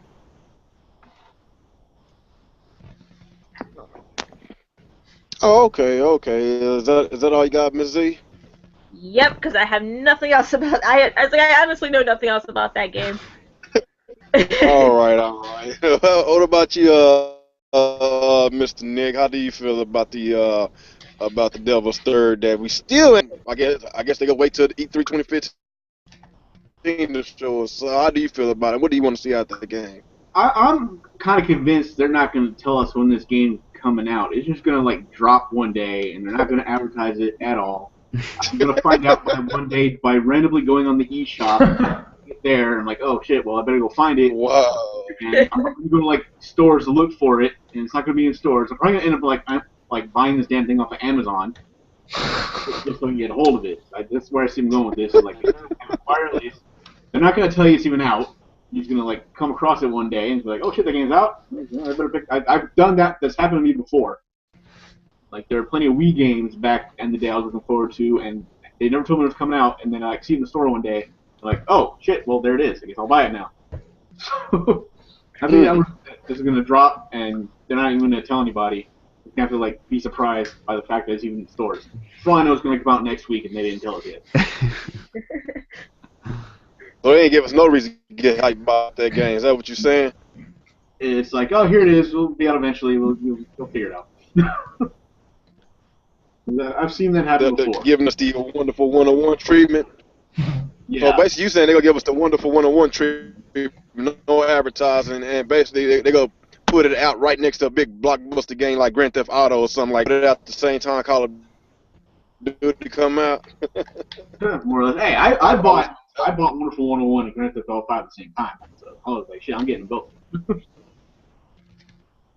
Yeah, I think. Yeah, but still with the Wonderful 101, it came so right next to a big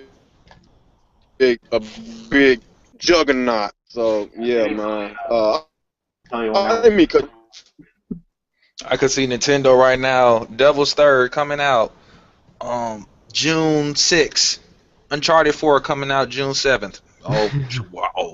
Wow.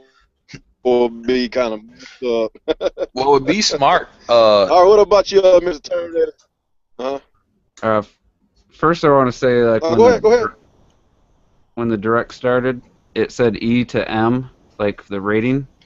I thought for sure we're getting Devil's Third information. Like that got me hyped when I saw that. I was like, all right, that's the only M-rated game that we know of that's coming out on Nintendo. And I guess the M-rated one was for that Namco Bandai game or something. I don't know. There wasn't an M-rated game shown.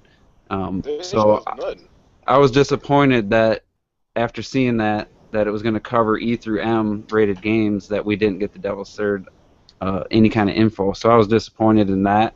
That was part of the reason that the Direct wasn't like amazing to me, because Ninja Gaiden is the best game on the original Xbox. I mean, I don't think there's too many people. I guess if you're a Halo fan, you might argue against that, but this is the same guy that made that game, making Devil's Third, and I feel like I'm the only one on Earth who didn't like say that this game looks like terrible graphics and stuff, because I was just so enthralled by the sword play and how it was cutting, like the people just cutting him in half and stuff. And I feel like I'm blind to a lot of the graphic stuff because I thought that game looked really good. But I'm talking from a gameplay standpoint, the sword play looked amazing. And like King said, if they can get that sword play to go into the shooting smoothly, like that transition, if they can make them both work in the same game, really well, then they're going to have something amazing on their hands. But I'm a little worried that the shooting's going to get in the way. I do like the sword combat of Ninja Gaiden. I think it's amazing. I hope the shooting doesn't get in the way of that, and I hope somebody can play the game just using their sword and still do good, and somebody can play just shooting and do good when talk about online. That's my hope for that game. The customization looks amazing. They did, for those of you that were worried, I thought the game looked good, but they did say the game looks vastly better than it did before, so that's good. But I'm more of a gameplay guy, so I don't really care that much, even if it looked the same. As long as that gameplay's solid, I'm in, and that multiplayer looked crazy, and it looks fun, and it could be the Call of Duty killer that we need as Wii U owners, since Call of Duty's jumped ship. This is the game that could fill that void, and Call of Duty didn't sell that well in the Wii U. I'd hope Devil's Third could do better, kind of like Bayonetta. If people don't know, Bayonetta's at 600,000 sold as of right now.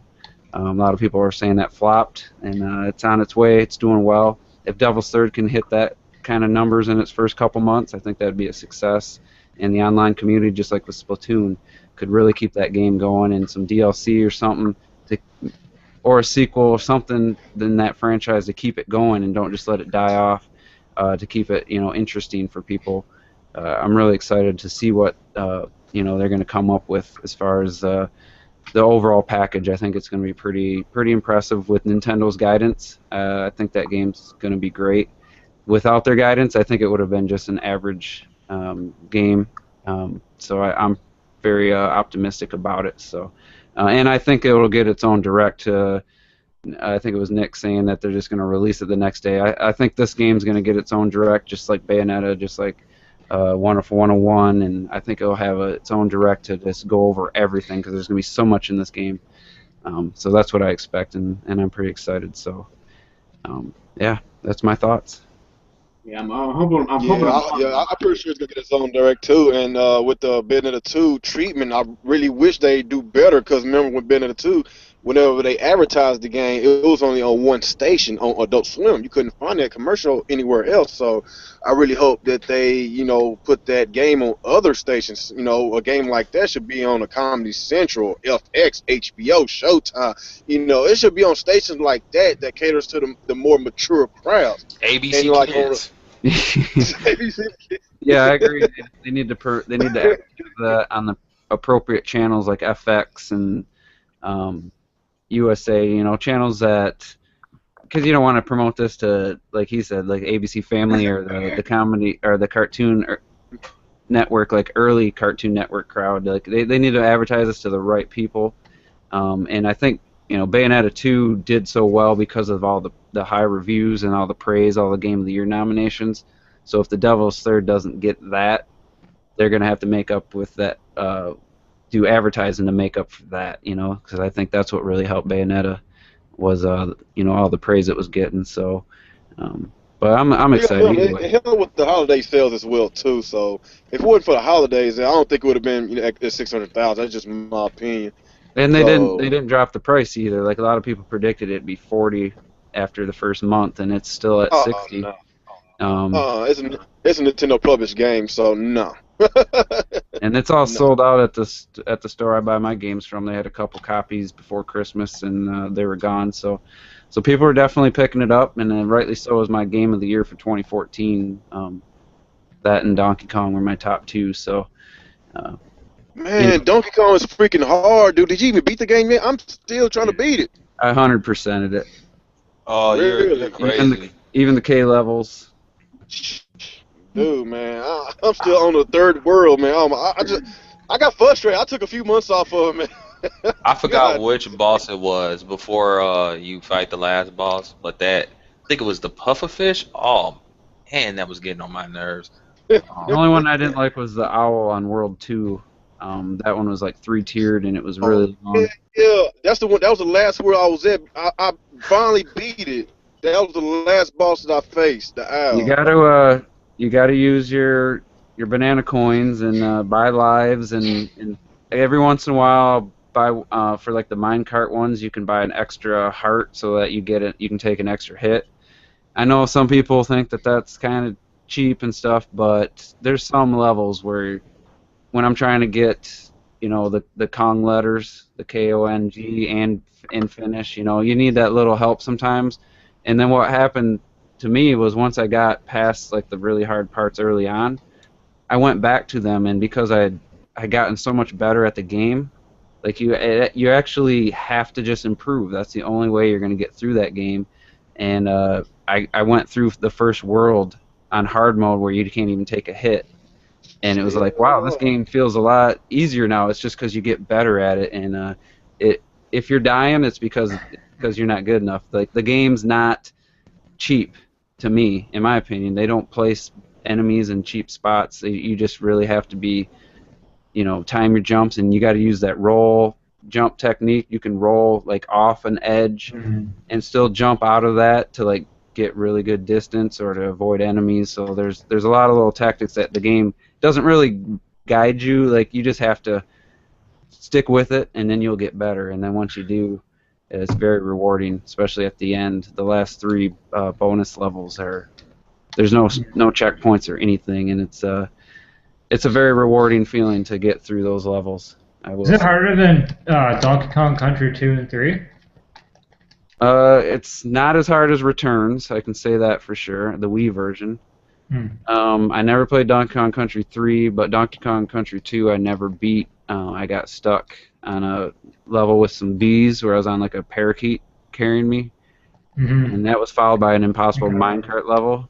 So I remember that too. And those games you can only take one hit. One hit with Diddy, one hit with Donkey Kong, you're dead. In Tropical Freeze you can take 4 hits if you got, and then you can buy an extra hit just like with the minecart. So there's ways to make it a little bit easier, and so just stick with it, man. It's like I said, you'll get better. You just got to stick with it. You got to have determination, because that second K level, I probably died 50 times before I beat it. Shit.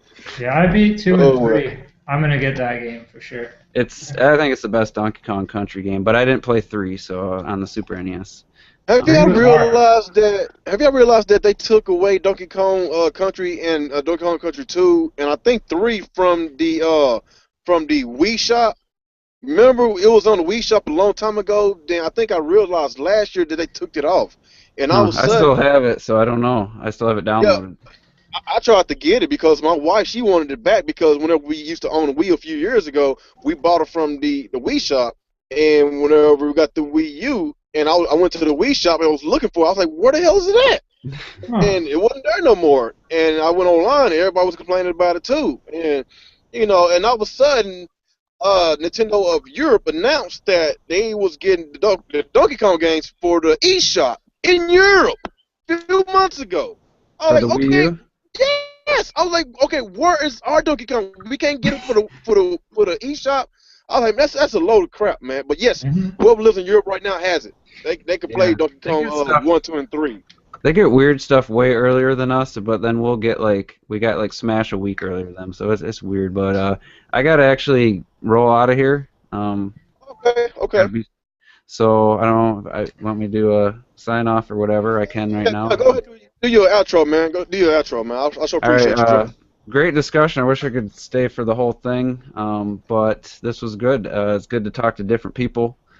And you guys made excellent points, and girl, I should say. So it was a pleasure. Thanks for having me. It's Terminator Juice, and basically all I do is a Monday podcast called The Juice is Loose, and I have various guests on that. We talk mostly Nintendo, but yeah. So thanks for having me on. It's been fun, and maybe have me on again. I'll have you on one of my Juices Loose at some time in the near future. So I guess. That's okay, it. man. Okay, I appreciate you, Terminator Juice, for joining me, man. You are more than welcome to join me anytime. All y'all more than welcome to join me anytime, man. It's just whatever. Hey, if you invite me, it's whatever, man. I'll let you know if I can, if I can't. But if you're trying to do one Monday, if you're not packed, then let me know. I will join you. But if you are, then I'll just catch you next one. Yeah, this Monday I'm already set this Monday, but we'll see. I try to mix it up every Monday now. I try to do different guests each time. So, but yeah, thanks for having me, man. It's been fun, and we'll talk to you guys later. Great All right, you take it easy. All right. Okay, we kind of got off topic again. All right, Mr. Wolflow. Okay, we were. Bear with me. We was talking about Devil's Third. That's right. We was talking about Devil's Third. Yeah, he made great points. He made great points on that. I didn't even realize it was the guys that made Ninja Gaiden and shit. I love that game, man. If it has the same kind of swordplay and action as that'd be amazing. I liked what I saw of it. Just kind of got off my radar lately because I haven't really heard anything or seen anything of it. I want to see more, but keep that on your radar. Wow, an M-rated title on Nintendo. Oh. Yeah, it would be nice to get another M-rated. We need more rated mature games. We do need more, and I know. Ubisoft came out. I think it was like late, probably like in the summertime last year, something like that. Saying if the Wii U, if they drop their price and sell more Wii U's, then they're gonna start giving us more games and everything. And all of a sudden, they said they wasn't gonna give us no more rated mature games. So, I just think either way it go, if the Wii U, if they want to drop the price and they start selling hotcakes, selling like, on a PS4 level, I don't think it's going to ever happen. But if they sell on the Xbox One level, I still think that the developers are still going to abandon the Wii U. They're not going to do nothing. I just really feel that Nintendo stepped on a lot of people's toes, man. That's why they're getting that treatment right now. Just, if you want to go dig back way into the 80s on how they used to bully the industry, when they had that crash back in the 80s, and it was when Nintendo saved everybody and, put the console gaming back on the map.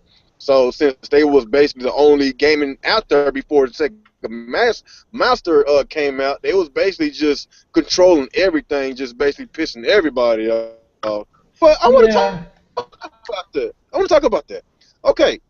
Are you about to say something, Wolflow? Well, I just think also if you have money and you throw money at people, they'll forgive you pretty fast too.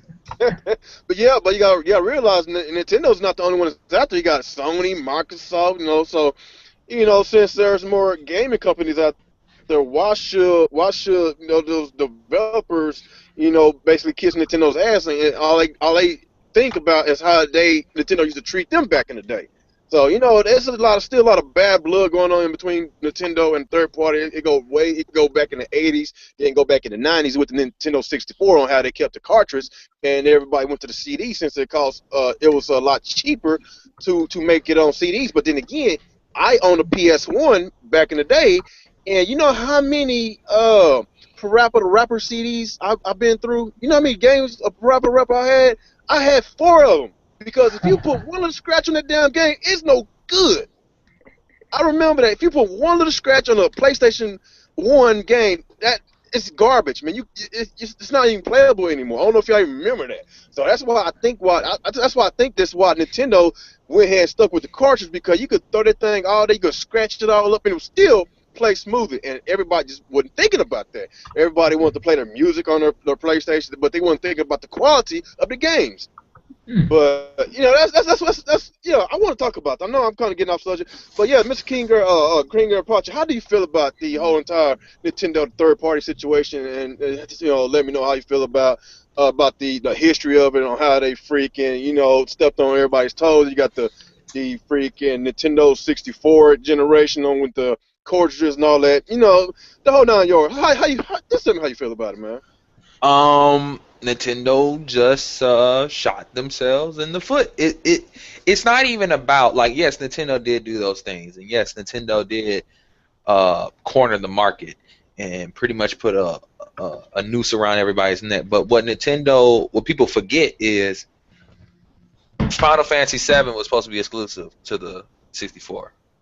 Metal Gear is supposed to be coming to 64. A lot of those PlayStation 1 games that people love that weren't made by Sony, other than like a Crash Bandicoot, those games were supposed to come to 64, and some of them were even supposed to be exclusive.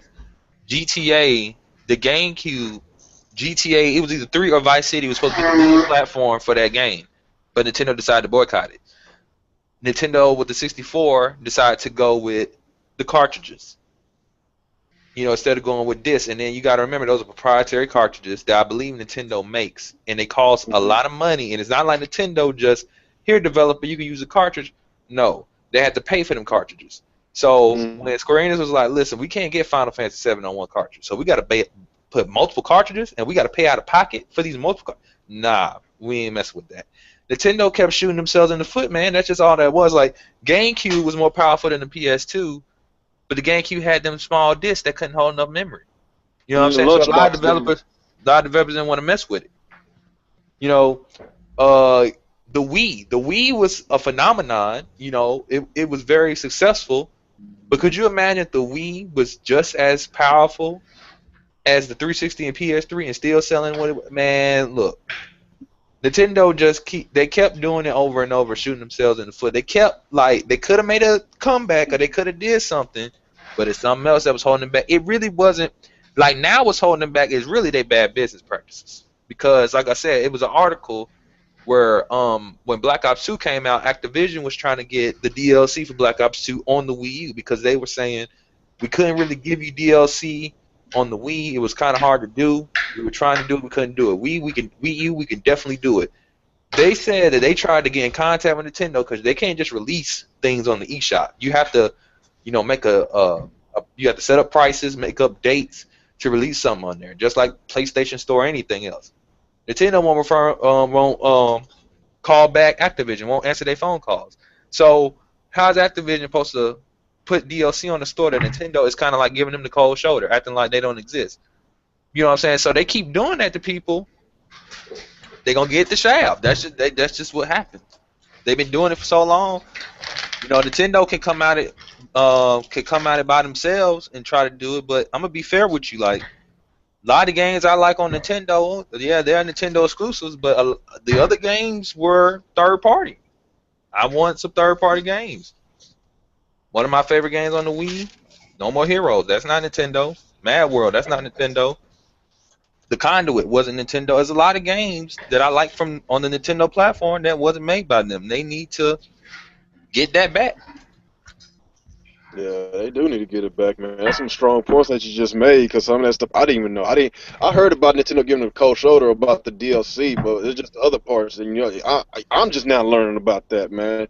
You know, but you know, it's like I said, yes, Nintendo has been shooting themselves in the foot with cartridges in the I believe that's the 5th generation, and you got the 6th generation with the GameCube. Even though it was more powerful, then they got you know, those little mini discs, and people, they wanted to play their music in their games. They want to play music, and run that generation.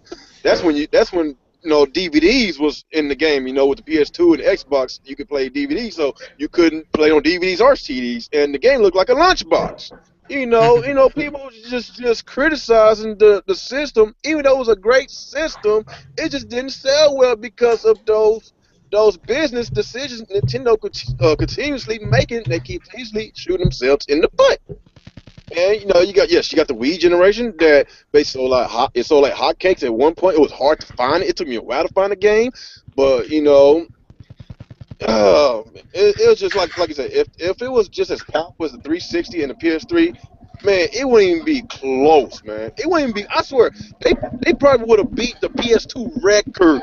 I'm being honest. Yeah, Beat if the Wii was selling like it sold and as powerful as the 360 and PS3, which would mean that it would probably got the Call of Duties, all of them, all the Assassin's Creed, the next gen Madden, all that crap. Yeah, it wouldn't even. It probably wouldn't. Other than I guess multimedia features, I guess it wouldn't even be a reason to own another console at that time if that was the case. But that didn't happen. It would be it wouldn't like just like with the Wii U. If the Wii U was just as powerful as the other two competitors, Sony and Microsoft, I still honestly they might have got some kind of third party support a little bit more, but in the overall, I don't think that they would still got the same kind of third party support as the PS4 and the Xbox One because of all the wrongdoings that Nintendo has done in the past. And like I said, each generation they just keep stepping on their feet, stepping on their toes and everything, and just keep continuously and pissing them off. So, Miss Z, I know you heard me and King Project keep talking about. What is your intake on it? I don't know. Sometimes I feel like it doesn't matter what would, like you're saying how back then they used to bully companies, and I feel like no matter what Nintendo does now, people are going to find some excuse to just not develop for it. Like before with the GameCube, it's like, oh, it's your CD. You have the most powerful console, but we don't like your CD thing. And with the Wii U, it's like, okay, you got full disc, but we don't like your power. And now with the Wii U, I don't know exactly what their issue is with the Wii U because they can't say it's the power because they're still porting games to PS3 and to Sony. And it's like, well, if you can port them to there, you can obviously port them to the Wii U. I don't know if it's lost in transition because I don't work for either company. I was like, I don't work for Nintendo and I don't work for any of the third-party companies. So we will never know the full story. I just know from a lot of things that some companies are lying about it. Nintendo could do something about it as well. But then the third parties could actually be truthful about what they're doing. Like how Ubisoft said they didn't want to release the newest Assassin's Creed on the Wii U because they didn't want to downgrade it. But they turned around and did it for the PlayStation 4 anyway to do that parity thing between them and the Xbox One. So hearing stuff like that is like, are you really being honest and saying you can't develop for the Wii U or you just don't want to? And with Activision, I actually never heard that they tried to get DLC on there. It's like the only article I've ever seen from Activision on them releasing Black Ops 2 was getting mad that Mario still sold more. And me thinking, well, you didn't give us all the stuff. Like, they didn't give us the DLC, but even going into that game, it had half its features. Like, regardless of the DLC, the game itself had half its features. That personally didn't bother me because I only play, like, 2 modes. But I can see how a lot of other people who have it on other consoles, given that it's came out so late, no one will buy it.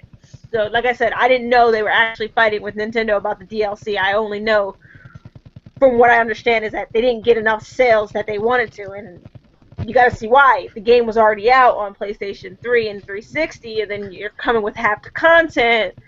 You know, it's one of those situations where it's a lose-lose, and someone eventually has to give, and some people want it to be Nintendo, some people want it to be the third-party companies, and some people want it to be the consumers, and we gotta find a middle ground somewhere if we want to get the third parties back on the Wii U. I got you. You forgot to mention Assassin's Creed Rogue. That was exclusive for the PS3 and the Xbox 360. So why they did not put it on the Wii U? That's another head scratcher. Huh? I can answer like the porting thing, and with the Wii U, like it's not really the Wii U's power. It's the fact that the 360, the Xbox One, the PS4, and the PC just porting a game is very simplistic. Developers don't want to work anymore. They don't want to optimize anything for a they don't really want to do any of that.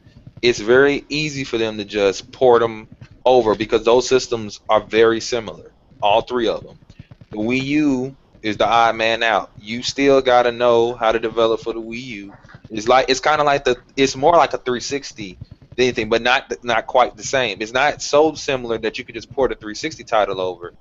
You know what I'm saying? So they already feel like my game may not sell on your system, which for some games, for some third-party games, you can look at the sales and say, yeah, they did not sell well. Now, a lot of them, yeah, they had strings attached. Like she said, Black Ops 2 was released when most of the content, and then it was released like late, I believe. Was it released late or was it released on the same day? I don't remember, but I think it was released on the same day, but the announcement whenever they announced the Wii U version was at a later date, just like the same how they did with Ghost. Like, you know, the 360 and the 360 and PS3, they got their release dates first, and like at the last minute, that's when they gave a Wii U release date, even though it released the same day as the other ones.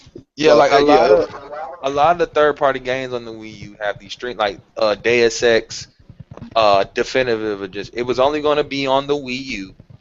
Then it came out to PS3 and 360. Now, you know, most people probably already have a PS3 and 360 at this time. So let's say they never played Deus Ex and they want to play it or whatever. You know, why was Deus Ex Human Revolution Definitive Edition only like $30 new on PS3 and 360, but I think it was 50 or 60 on the Wii U. So if I got both consoles, what am I gonna buy? You know what I'm saying? Like, I'm gonna buy the cheaper. It's the same thing, other than like the Wii U version had Wii U Game Pass support, but even the games that got Game Pass support, some people don't like the Game Pad. So if you a Wii U owner don't like the Game Pad, then of course you just gonna buy the cheaper. So I mean, a lot of these games got these strings attached. Like I don't know too many Wii U third-party games that were just these good releases. Oh well, I guess Need for Speed Most Wanted, from what I'm understanding. I never played on the Wii, but everybody keeps saying that. Yeah, they keep saying that that's like a perfect port, but it didn't sell well. I guess the only thing you can string to that is the fact that it came out extremely late. I guess that's the only thing you can say to it. But a lot of Wii U fans was hyping it up, saying it was the definitive edition and it was the best version, and like it didn't sell too high. Don't forget about Mass Effect, 3 and the trilogy that was released alongside. Oh, that was just bullshit. Yeah. Come on, that was just a big fat middle finger with third parties giving Nintendo. Come on, it's obvious, man.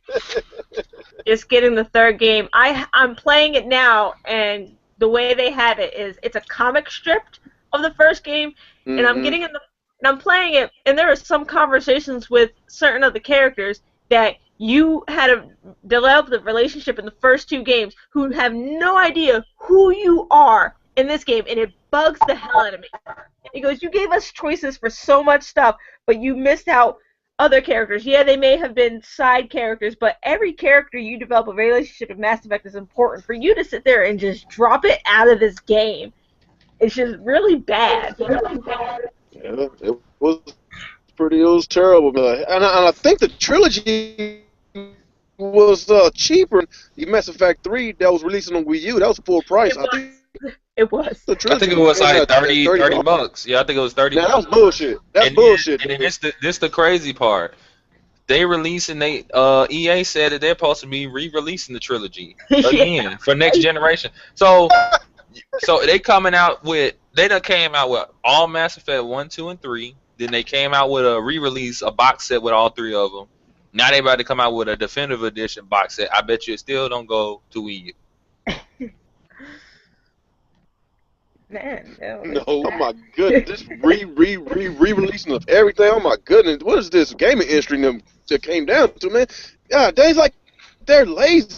They don't want to make no more. Hell, just remasters on top of remasters on top of remasters, and just Game of the Year editions on top of Game of the Year editions.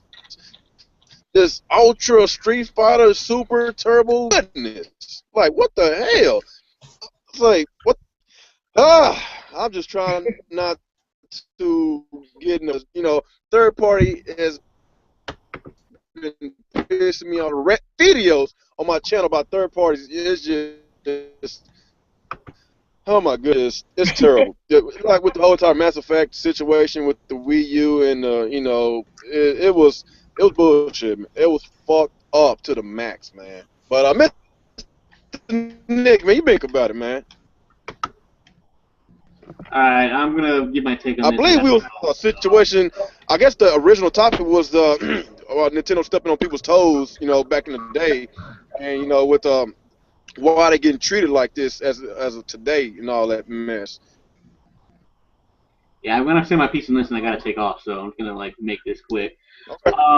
So yeah, I mean basically who has earned third party and actually, want to make games for the Wii U or any other system. And like King said, it's also the part they really don't want to put any work into these games anymore. They just want to pretty much drag and drop.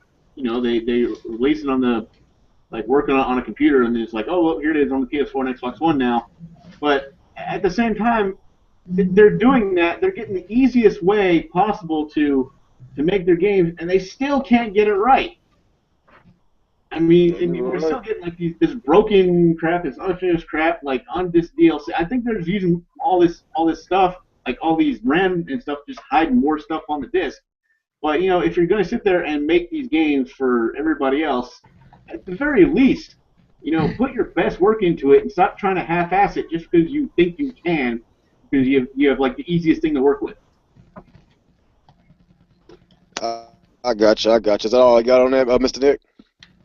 Yeah, pretty much for now. Oh, okay. I know you got to roll out, but we got one more topic we're gonna do. We basically about to. I guess we about to go to Mr. Woodflow, and after you do yours, then we just gonna just do a little quick how we feel about the whole entire direct, and we're gonna close it out. But if you want to go ahead and leave right now, that's fine, Mr. Nick. I sure appreciate you for joining me, man.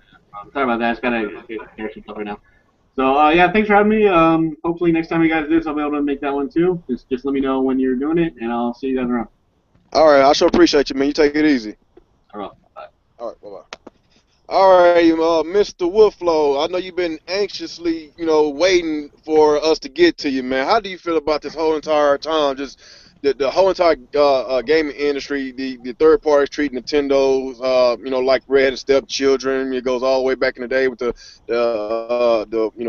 I guess the gaming. I guess when it crashed, back in the early '80s, and when Nintendo came and swooped them off the feet, came out with the Nintendo system, and it sold like hotcakes, and it became, gaming became really popular again.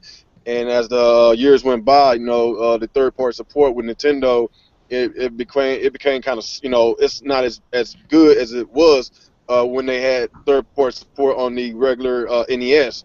And of course, with the Nintendo 64 came out, you already know how that turned out, man. It just let us know how you feel about the whole entire situation, the third party situation with Nintendo. It comes down to money and resources. You have to respect that all these things take time and effort, and they're not made of money. So unless they can actually get sales out of it, they're not going to put that effort into it unless they know they can get something on their return, or a return on their investment. So you have to, it works both ways. You have to get on board with them and work with them in order to get a quality product, or you're not going to get it. So you can't just assume that all third parties are going to go out and just put everything on the line just for one system. So it works both ways. I mean, they do need to step it up if they want to show their product off better, but it does work both ways. I got you. Is that all you got on that, Mr. Woodflow? Yep, that's about all. All right, everybody. Before we head on to our last subject for tonight, is there anybody else want to recap about the third-party situation with Nintendo? And we already know it's not that great. Yeah, it's not even great. It sucked, man. It sucked. But yeah, is anybody else want to recap about that? No, I'm good. All right, then I guess. Go ahead. Good. I was gonna say I'm good, man. I'm good. All right, everybody. Okay, our last subject for tonight before I close my podcast. Okay, how do y'all feel as a whole about the Nintendo Direct? Was you disappointed overall, or was you kind of excited because of new 3DS? And you know, if you're not really a handheld gamer, or were you disappointed about the lack of them, you know, telling, you know, giving us release dates about other games and stuff? Hell, I remember Yoshi was supposed to come out early spring, and they didn't give us a release date on Yoshi. Everybody forgot about that. They didn't mention the damn thing. So, King Eric Pache, tell us how you feel about the Nintendo Direct as a whole. Are you impressed? Was you not, or you had mixed feelings? Um, from the direct itself, you know, just watching it the first time, I really enjoyed it. It was a pretty good direct. Um, the only thing that I had, like, it wasn't a big issue. The only thing I was like, that's lame, was the thing about the charger, not coming with 3DS, and the fact that I wasn't, you know, thinking kind of logically. I was like, I'm pretty sure it won't come with one, but it would have been cool if the new 3DS launched with maybe not Xenoblade, but something to, you know, that had to do with the new 3DS, like a game exclusive to it. That would be kind of nice, but it didn't. Yeah, man. But for the most part, the direct was great. The only thing that was kind of missing was, like you said, Yoshi was missing, was kind of weird, and that's pretty much it. All I also was expecting to see was Yoshi, pretty much. Like, I wasn't really expecting to see more Zelda, or I wasn't even expecting to see Star Fox. So for the most part, the direct was great. All right, I appreciate you. How did you feel about the direct as a whole, Miss Z? I wasn't really expecting much because directs always throw me for a loop on exactly where they're going to go with it. And in the beginning, the Fire Emblem was like, ooh, that's pretty. And then they went for that Pokemon Puzzle Trozy thing. Oh, no, I'm sorry. the Dragon puzzle game, and then the Pokemon Shuffle, which all look like Pokemon Trozy to me, which I own on my 3DS, and it looks interesting, and I was gonna pick it up. And Splatoon was amazing, and I was really excited for that. And then after that, pretty much everything else was just kind of, because most of it was 3DS games, and I don't mind handhelds, but it was just 3DS is one of those systems where it's like either I'll get the game or I won't, and it's just like it's not something I desperately need right away, because I when I'm on the go, I'm usually just reading, and it's most of my handhelds are Pokemon. So when it comes to showcasing the 3DS, it's like, look, we know 3DS games are good, and go ahead and advertise them. But the direct was just meh to me. I wasn't disappointed. The Splatoon was really great, but it was just another Nintendo Direct for me, and I'm more excited for E3. That's what I'm waiting for. I gotcha. And we all excited about the E3 because that's when they're gonna start, you know, giving us the heavy hitters with the games that we actually want them to start talking about. So what about you, Mr. Woodflow? How do you feel about the Nintendo Direct as a whole? It was pretty. It didn't really appeal to me because I don't have 3DS and I'm not interested in the 3DS. So I was expecting a little bit more in that sense, but I really didn't know what to expect because I'm pretty new to Nintendo. So. All right, yeah. I guess with me, I had mixed feelings. I'm not gonna say I liked it. I'm not gonna say I don't like it. I had mixed feelings. Was I impressed overall? I wasn't impressed. You know, I have a 3DS, but I mainly game on my console, my home console, and you know, just by them giving us 10% of Wii U games at that direct, you know, and I rarely even play my 3DS. I'm not like I said, I'm not disappointed because with the new 3DS, it looks very appealing to me. That looks like something I would buy, but not now because I rather spend my money on a PS4 because I want to play Uncharted 4. I want to play that game so bad, and I never played The Last of Us, so I want to play those games first before I go out and spend more money on the new 3DS. So I'm gonna get a PS4 first, so that's why the Direct didn't really appeal to me because I was waiting on more Wii U games, you know, which of the system I actually own right now. So, You know, I was, you know, like I said, if they would give us a release day of Xenoblade Chronicles X, then I would have been really happy. But then again, since it's supposed to be a blockbuster game, supposed to be a heavy hitter, of course they're gonna showcase it at E3 because that's basically the Super Bowl day of gaming. That's the Super Bowl day of gaming. It's E3. So that's when they could probably show us footage of Star Fox, you know, Zelda, and you know, Xenoblade, you know, games like that. And they didn't really mention anything about Mario Maker.